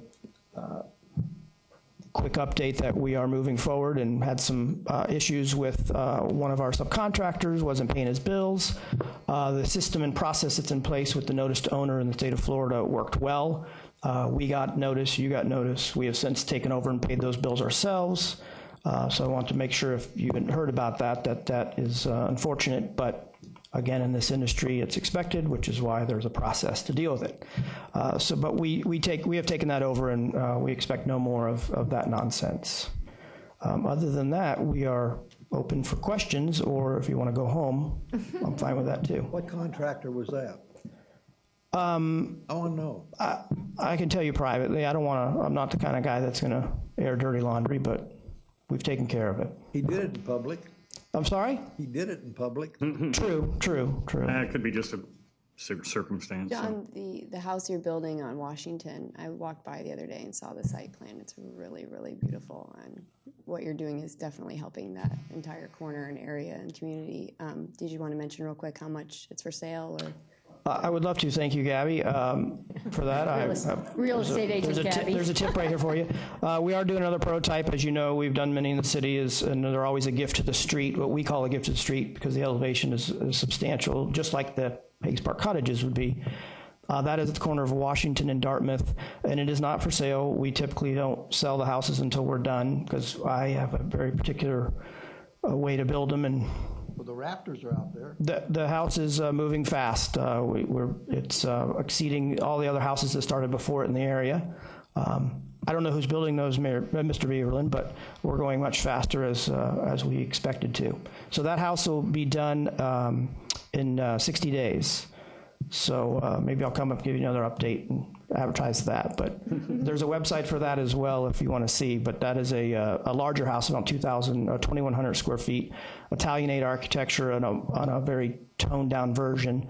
So it'll be spectacular when it's done. Awnings, the typical Davis Buse architecture that you're used to seeing around the city. So thank you for that plug. And we have another one right behind that as well, going on Park Boulevard.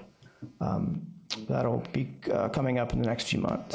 And aren't you doing two for the lot I sold on Arlington? That is also correct. We are also, Nice. thank you, Mayor Beavis. Nice plugs. We are also building and developing a few other houses in town for State Street Homes, which is kind of an affiliate of ours, but we're doing all the design and the construction. There's one on Jefferson, again, another gift to the street. It will be in the form of a craftsman style with a nice front porch on a beautiful lot. And then there's two of them across from the house we're building at Washington and Dartmouth that Mayor Beavis sold the lots to. Yeah, it's and it's neat, and it's, you know, obviously it's great to give you some love, but it's neat for the city too. I mean, it really is showing that we're, you know, really turning over, and some of the other stuff. It's exciting about that. Next time we have him go first so he can show. Yeah. I have a question for Councilmember Beaverland. What number lift station will this be, and will you christen it? Oh my gosh. But don't you love his adjectives? Yeah, no, that's great. Spectacular. Anybody have any questions for Give to the John street, before we're here Paul. till midnight? Like, You Yeah, guys thank so you, much. John. They're beautiful. thanks, John. Okay, thank you very much for your Thanks time. for the update. Thank you. Item 11, presentation and acceptance of annual financial report and audit for FY 12 and 13. This evening, John Hauser, CPA, our auditor and a partner in the firm of Wells, Hauser, and Schatzel. It's been that for a few years. Not always, but for a few years. That last one's hard sometimes. He is a resident of our city hall. Completion of Mr. Hauser's presentation and any questions or comments and discussion, it would be appropriate to accept the annual financial report and audit by motion. Thank you, Mr. Haddock. In your packet, I think you've received the CAFR, PFD copy, as well as this 3-page report. It's called our communication to those charged with governance. And we've completed the audit for September 30, 2013, and here we are almost at the end of March, so I'm not going to bore you with a lot of numbers, but focus on the reports tonight. This report does indicate that there were new accounting pronouncements that were required to be implemented. Governmental Accounting Standards Board, into effect came GASB 61, 62, 63, and 65. 63 and 65, you'll see, actually affect the financial statements as far as presentation primarily. We noted no transactions that the government entered into which there was no support for. The estimates in the statements, there are several that are kind of sensitive, have to do with the useful lives of assets. How long is this podium going to last? How long is the building roof going to last? For depreciation purposes. Also, too, the allowance for doubtful accounts, whether were your water and sewer fund, stormwater, utility, or garbage collection. Both the estimates are based on past knowledge and future expectations, and we felt the estimates were reasonable under the circumstances. There was a disclosure in the statement that there's, because of these new GASB statements, there had to be a restatement of the prior year net assets. There was a change in the way bond issue costs are reflected. It used to be you'd capitalize those, amortize them over the life of the bond issue. Now, when you have the bond issue, you incur the cost, they're expensed, and you never see them again. There are 2 new presentations on the front of the statement because of this GASB. It has to do with things that were included as debt, but now are considered either deferred inflows or outflows. Overall, doesn't change the bottom of the statements, but writing off those issue costs that were incurred in prior years will make changes, and we made that adjustment and disclose it in Note B. We didn't make any audit adjustments. There were 2 adjustments that were proposed by management after the closing of the books, and management posted those, and they're taken into account within these statements. Neither one of the entries were material to the statements overall. We didn't have any disagreements with management. They gave us all the information we needed. As Mr. Beaverland said, we are primarily residents. We used to be in City Hall. Now we're right next door here. We're out of sight, out of mind, but we are here. And it does, we're here 2 to 3 weeks probably on site.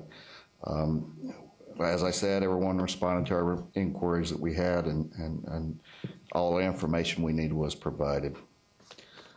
Management's made representations, taking acceptance of responsibility for the financial statements.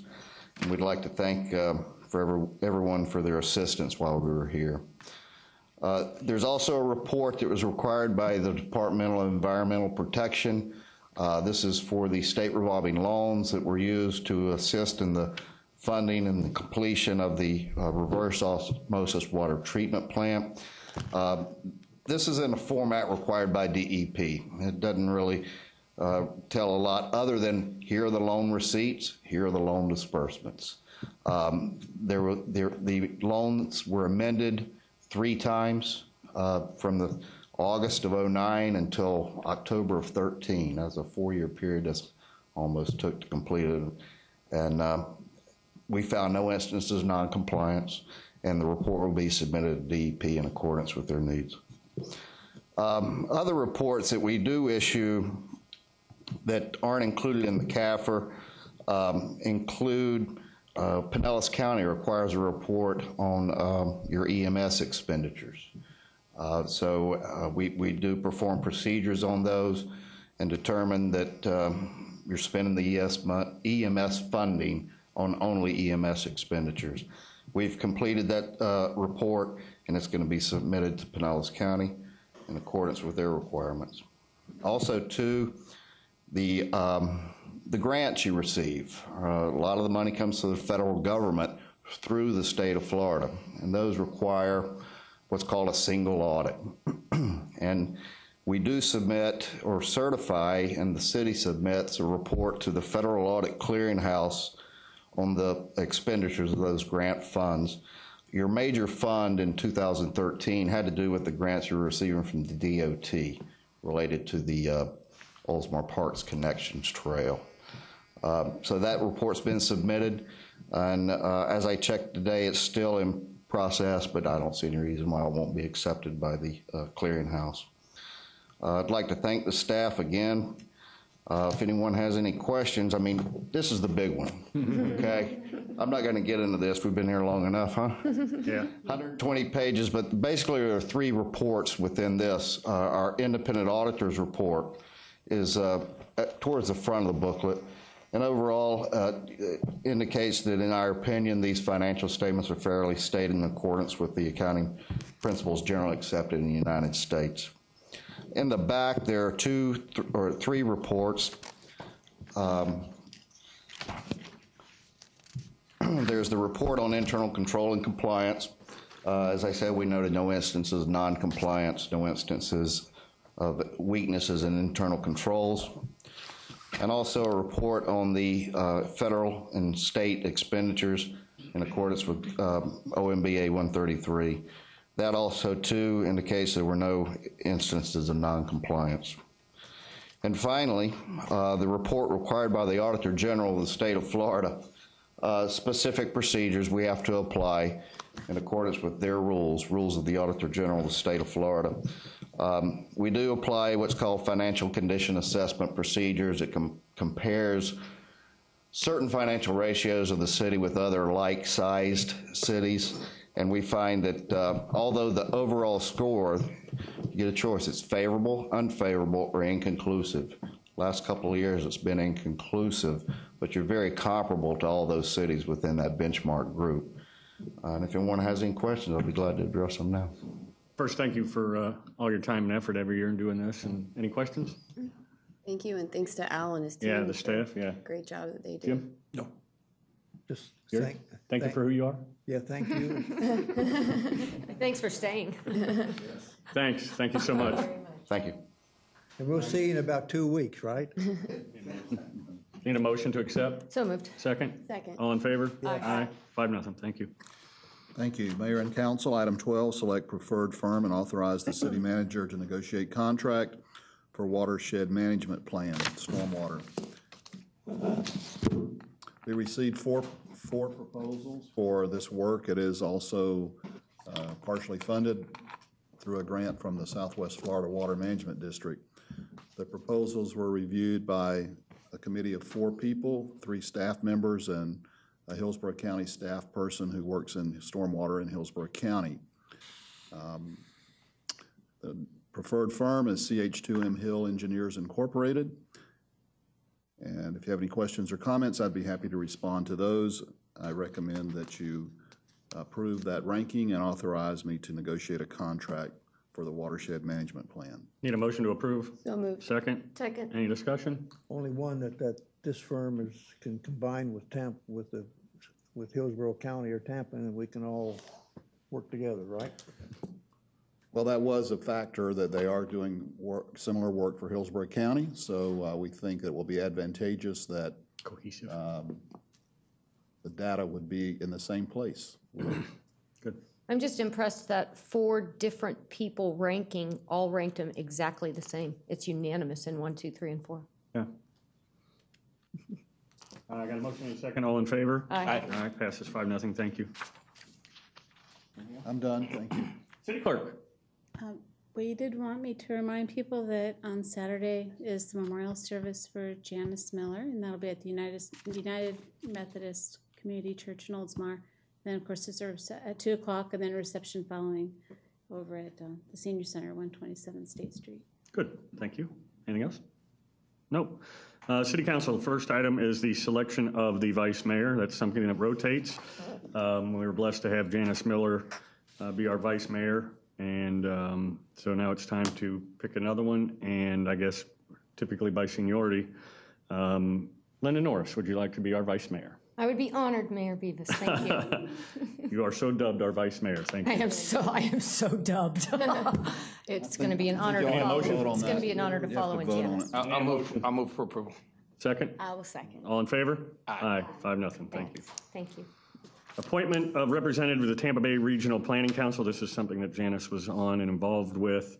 I'm anticipating that I'm going to be going back on the PSTA once it rotates out of that. I'm on the PPC, although that's going away, hopefully in May. They have merged the PPC and the MPO, as you know. So the governor finally signed that.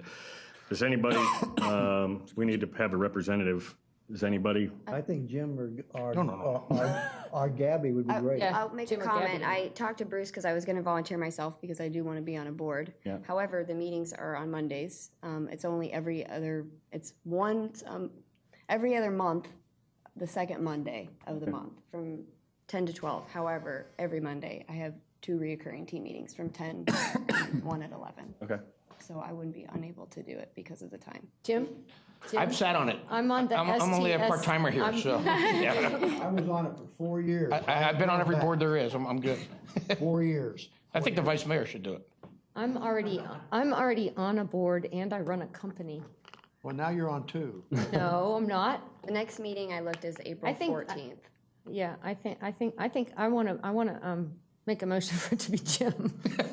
Or how about Jerry? Jerry's retired. He has the most time. Oh, I'd volunteer myself, Why not? but I can't make the time I've been work on at that all. board, and I've been on the executive board for 4 years.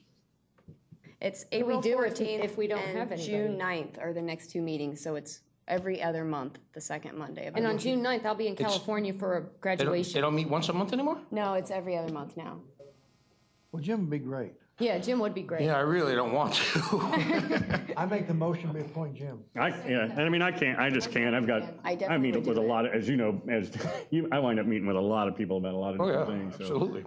But, It'll be the Nobody only can board do that it, I'll you're do it, on, but- Jim. It'll be the only one that you're on. I've already made a motion to Jim. did we have a second? I'll second it. All in Sorry, favor? Jim. All in favor? Aye. I vote no. Passes 4 to 1. April 14th, he's gonna be like, I need someone to step in for me because I can't make it today. No, I can't. I gotta vote yeah. I can't vote no. That doesn't look No, right. I know. Okay, 5-0. If Thank something you. comes up, I'll cover for you, but not on June 9th, because I'll be at a graduation. Can you do that? Can we send an alternate if we need to? Yeah. Okay. I don't think so. I don't think so No, either. I don't If you're think so. appointed for that position, That's what I thought. Okay. you don't have an alternate. Okay. At least it's every other month, so. Yeah, that's good. It's Sure. April 14th is the next one Okay. at 10 a.m. Moving on. Where are we? I've been on it. Comments by council. Here you have about 14 seconds left on the clock. Oh, I want to wish my beautiful wife a happy birthday. oh, you beat me to it. She's my Irish princess. I want to welcome Jim. He is not replacing Janice. No. Because nobody can replace Janice. He is seating in Janice's seat, and we ask him to continue to make that seat the great seat that Janice did. Sure. And y'all are going to look at me cross-eyed over this, but I think it's important, and just bear me out. I would like to know how we can do, because there's 2 items. This does affect all the residents in the city of Oldsmar. It could, it may never, I pray it never does, but it could. It affected my family, and that's these trauma centers. We need to know exactly how our representatives are voting on this, because before the helicopter even comes off the pad, your cost is $28,000 to $35,000 before you go through the front door. That is wrong. Yes, ma'am. And that is wrong. And HCD or whatever it is, they're lobbying. They are whatever they're doing. Lobbying in Tallahassee right now to build a bunch of more of them. And we need to have. This whole hospital system is fouled up, and I'm going to tell you. And I don't know how we can do it, if we can even do it, but I would like to know, or let our representatives know that that's ridiculous. I agree with you because it's for-profit hospitals that are causing the problem, but I know you wouldn't want us to write a resolution because I know what you think about those. Okay, well, let me tell you what happened. And this goes to something, how many of you people are donors? Let me tell you about it, my friends. Tom knows this well. Because of the Scheibel thing, my beautiful granddaughter wanted to be a donor, and she was. As you know, in 2006, she was hit by a car and killed. She was flown to Bayfront, which is a trauma center. And this is their terms, not mine. They harvested everything off my granddaughter, okay? Then they billed my daughter $29,000 for harvesting her organs. What? $29,000, and they were going to take my daughter to court. And Tom knows about all this. And I told them before they could put it, you all need to find out. They're going to harvest your organs, and they're going to come back and charge somebody for them. And probably bill somebody on the other end to put them in. They're billing somebody on the other end big time. I just want to let y'all know that. That's interesting. And I say this. I never heard of And that. I'm saying this in public for a reason. And the St. Petersburg Times is right about these trauma centers. That's all.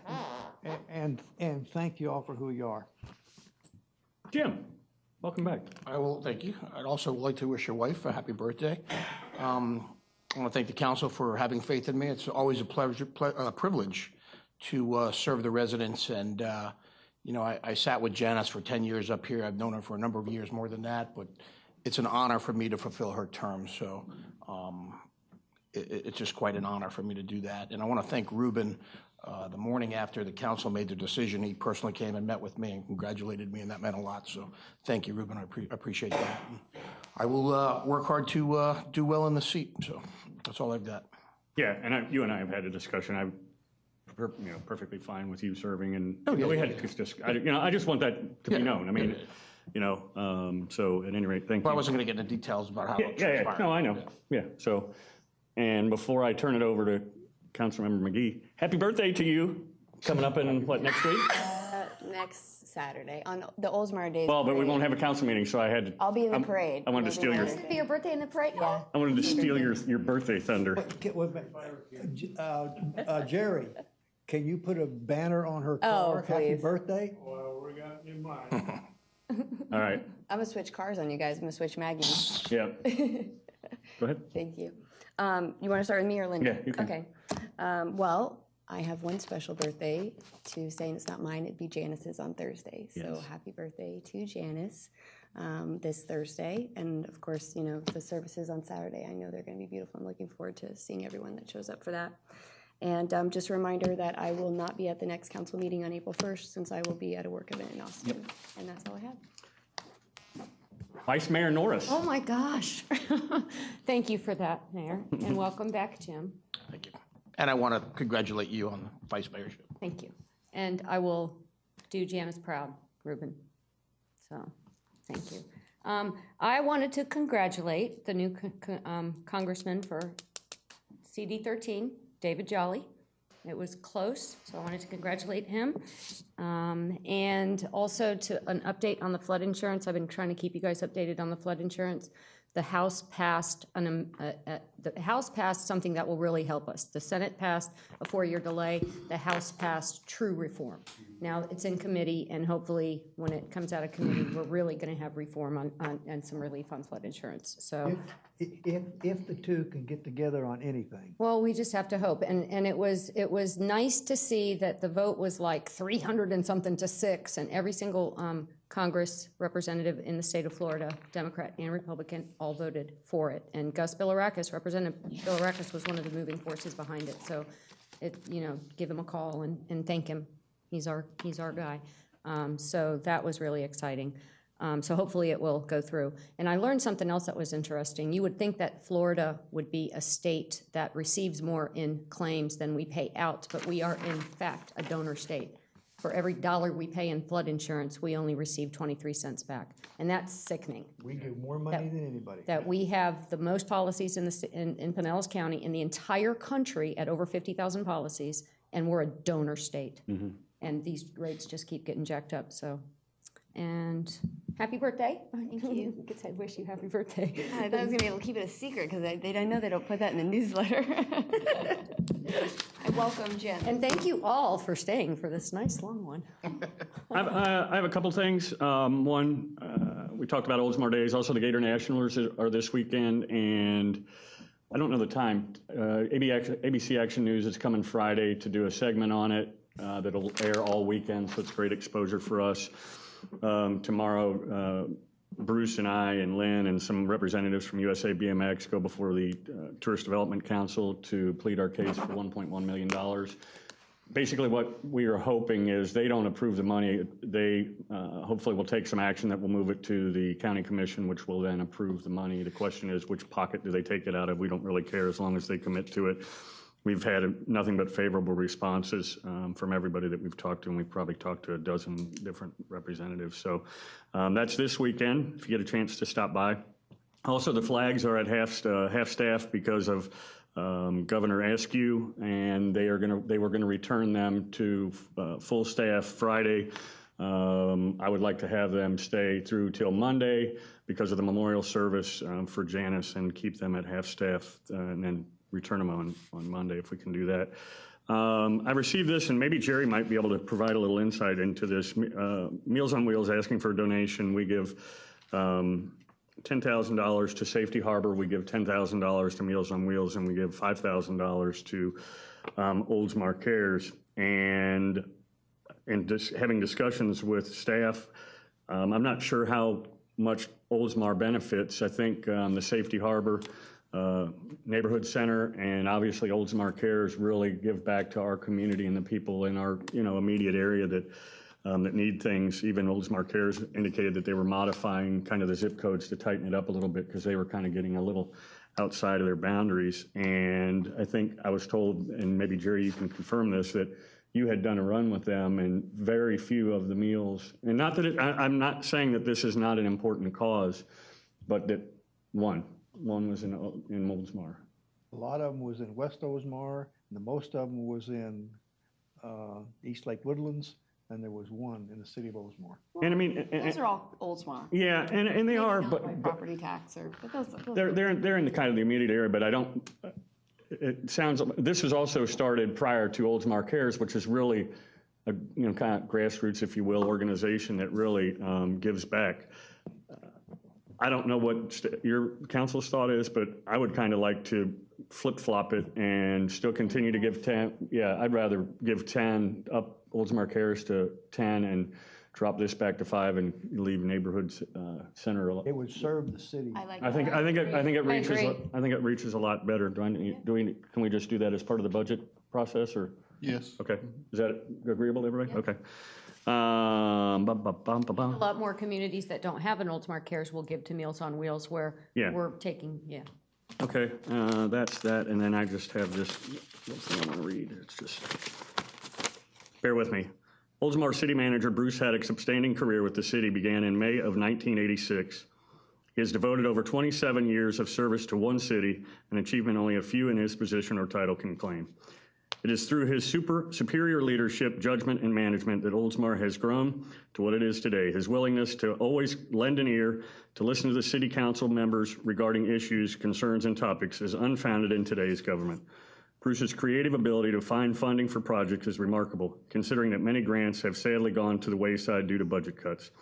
It is this type of knowledge that the citizens of the city of Oldsmar have been able to enjoy a new public library that was built with $0 and zero debt, not $0, our new waterfront parks, and that now offer a place for residents to honor our veterans, be entertained through annual events, or enjoy a slice of the outdoors unlike any other.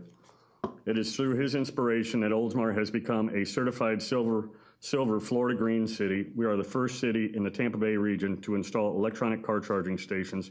We are the first city to have a LEED certified reverse osmosis treatment plant in the entire state of Florida. We are the first of many things, all because of Bruce Haddock's consistent success of the programs he embraces. Bruce's foresight is undeniable. Even during challenging economic times when cities were experiencing budget issues, Oldsmar has been fortunate to not experience disruption of service or forced to make staff cuts. Millage taxes have not been raised for at least 23 years, however, they have been lowered. His vision of what our city can be tomorrow provides economic growth, opportunities for local, national, and worldwide industries that are attainable and feasible. It is through his guidance that our city council embraces not only our past and current milestones, but also what the future may hold. Thanks to his dedication and perseverance of Oldsmar City Manager Bruce Haddock, I would like to say that congratulations, you have been selected by the Florida City and County Management Association as the award for the Career Excellence for 2014. I thought you were going to say he was going to retire. nice. You didn't know that, did you? No, I didn't know that. I was sitting there thinking, Who wrote that? Flushing a little bit. The award for Career Excellence for 2014. So congratulations, and they would like you to be in Orlando May 30th at 2:15 at the Hilton. And I think I'm sure I can make it. I'm sure you'll be drawn. I had to fight tooth and nail to let me read that tonight. They wanted to wait, and I'm like, I'm not waiting. So That would be a hard one to keep in. at any rate, so congratulations. Thank you very much. That was, I'm completely surprised. I was just sitting here thinking, I wonder who wrote that. Can't we go home? Capping, and I'm like, is he retiring? What is going on? I know, here? that's why I was like all worried. Yeah, and the best part of the letter came while you were on vacations, and it came to you, but we commandeered it. So otherwise, you would have done it. Tricky. So congratulations. The plaque of that, we need a plaque of that in this building. Yeah. So anyway, we've already talked to them about all the arrangements and There's a everything. check for you. You get to take that. Having no other business, I need a motion for the tentative agenda. So moved. Second? Second. Motion and a second. Meeting adjourned. All in favor? You were eager. Aye. I was eager. Wow, 10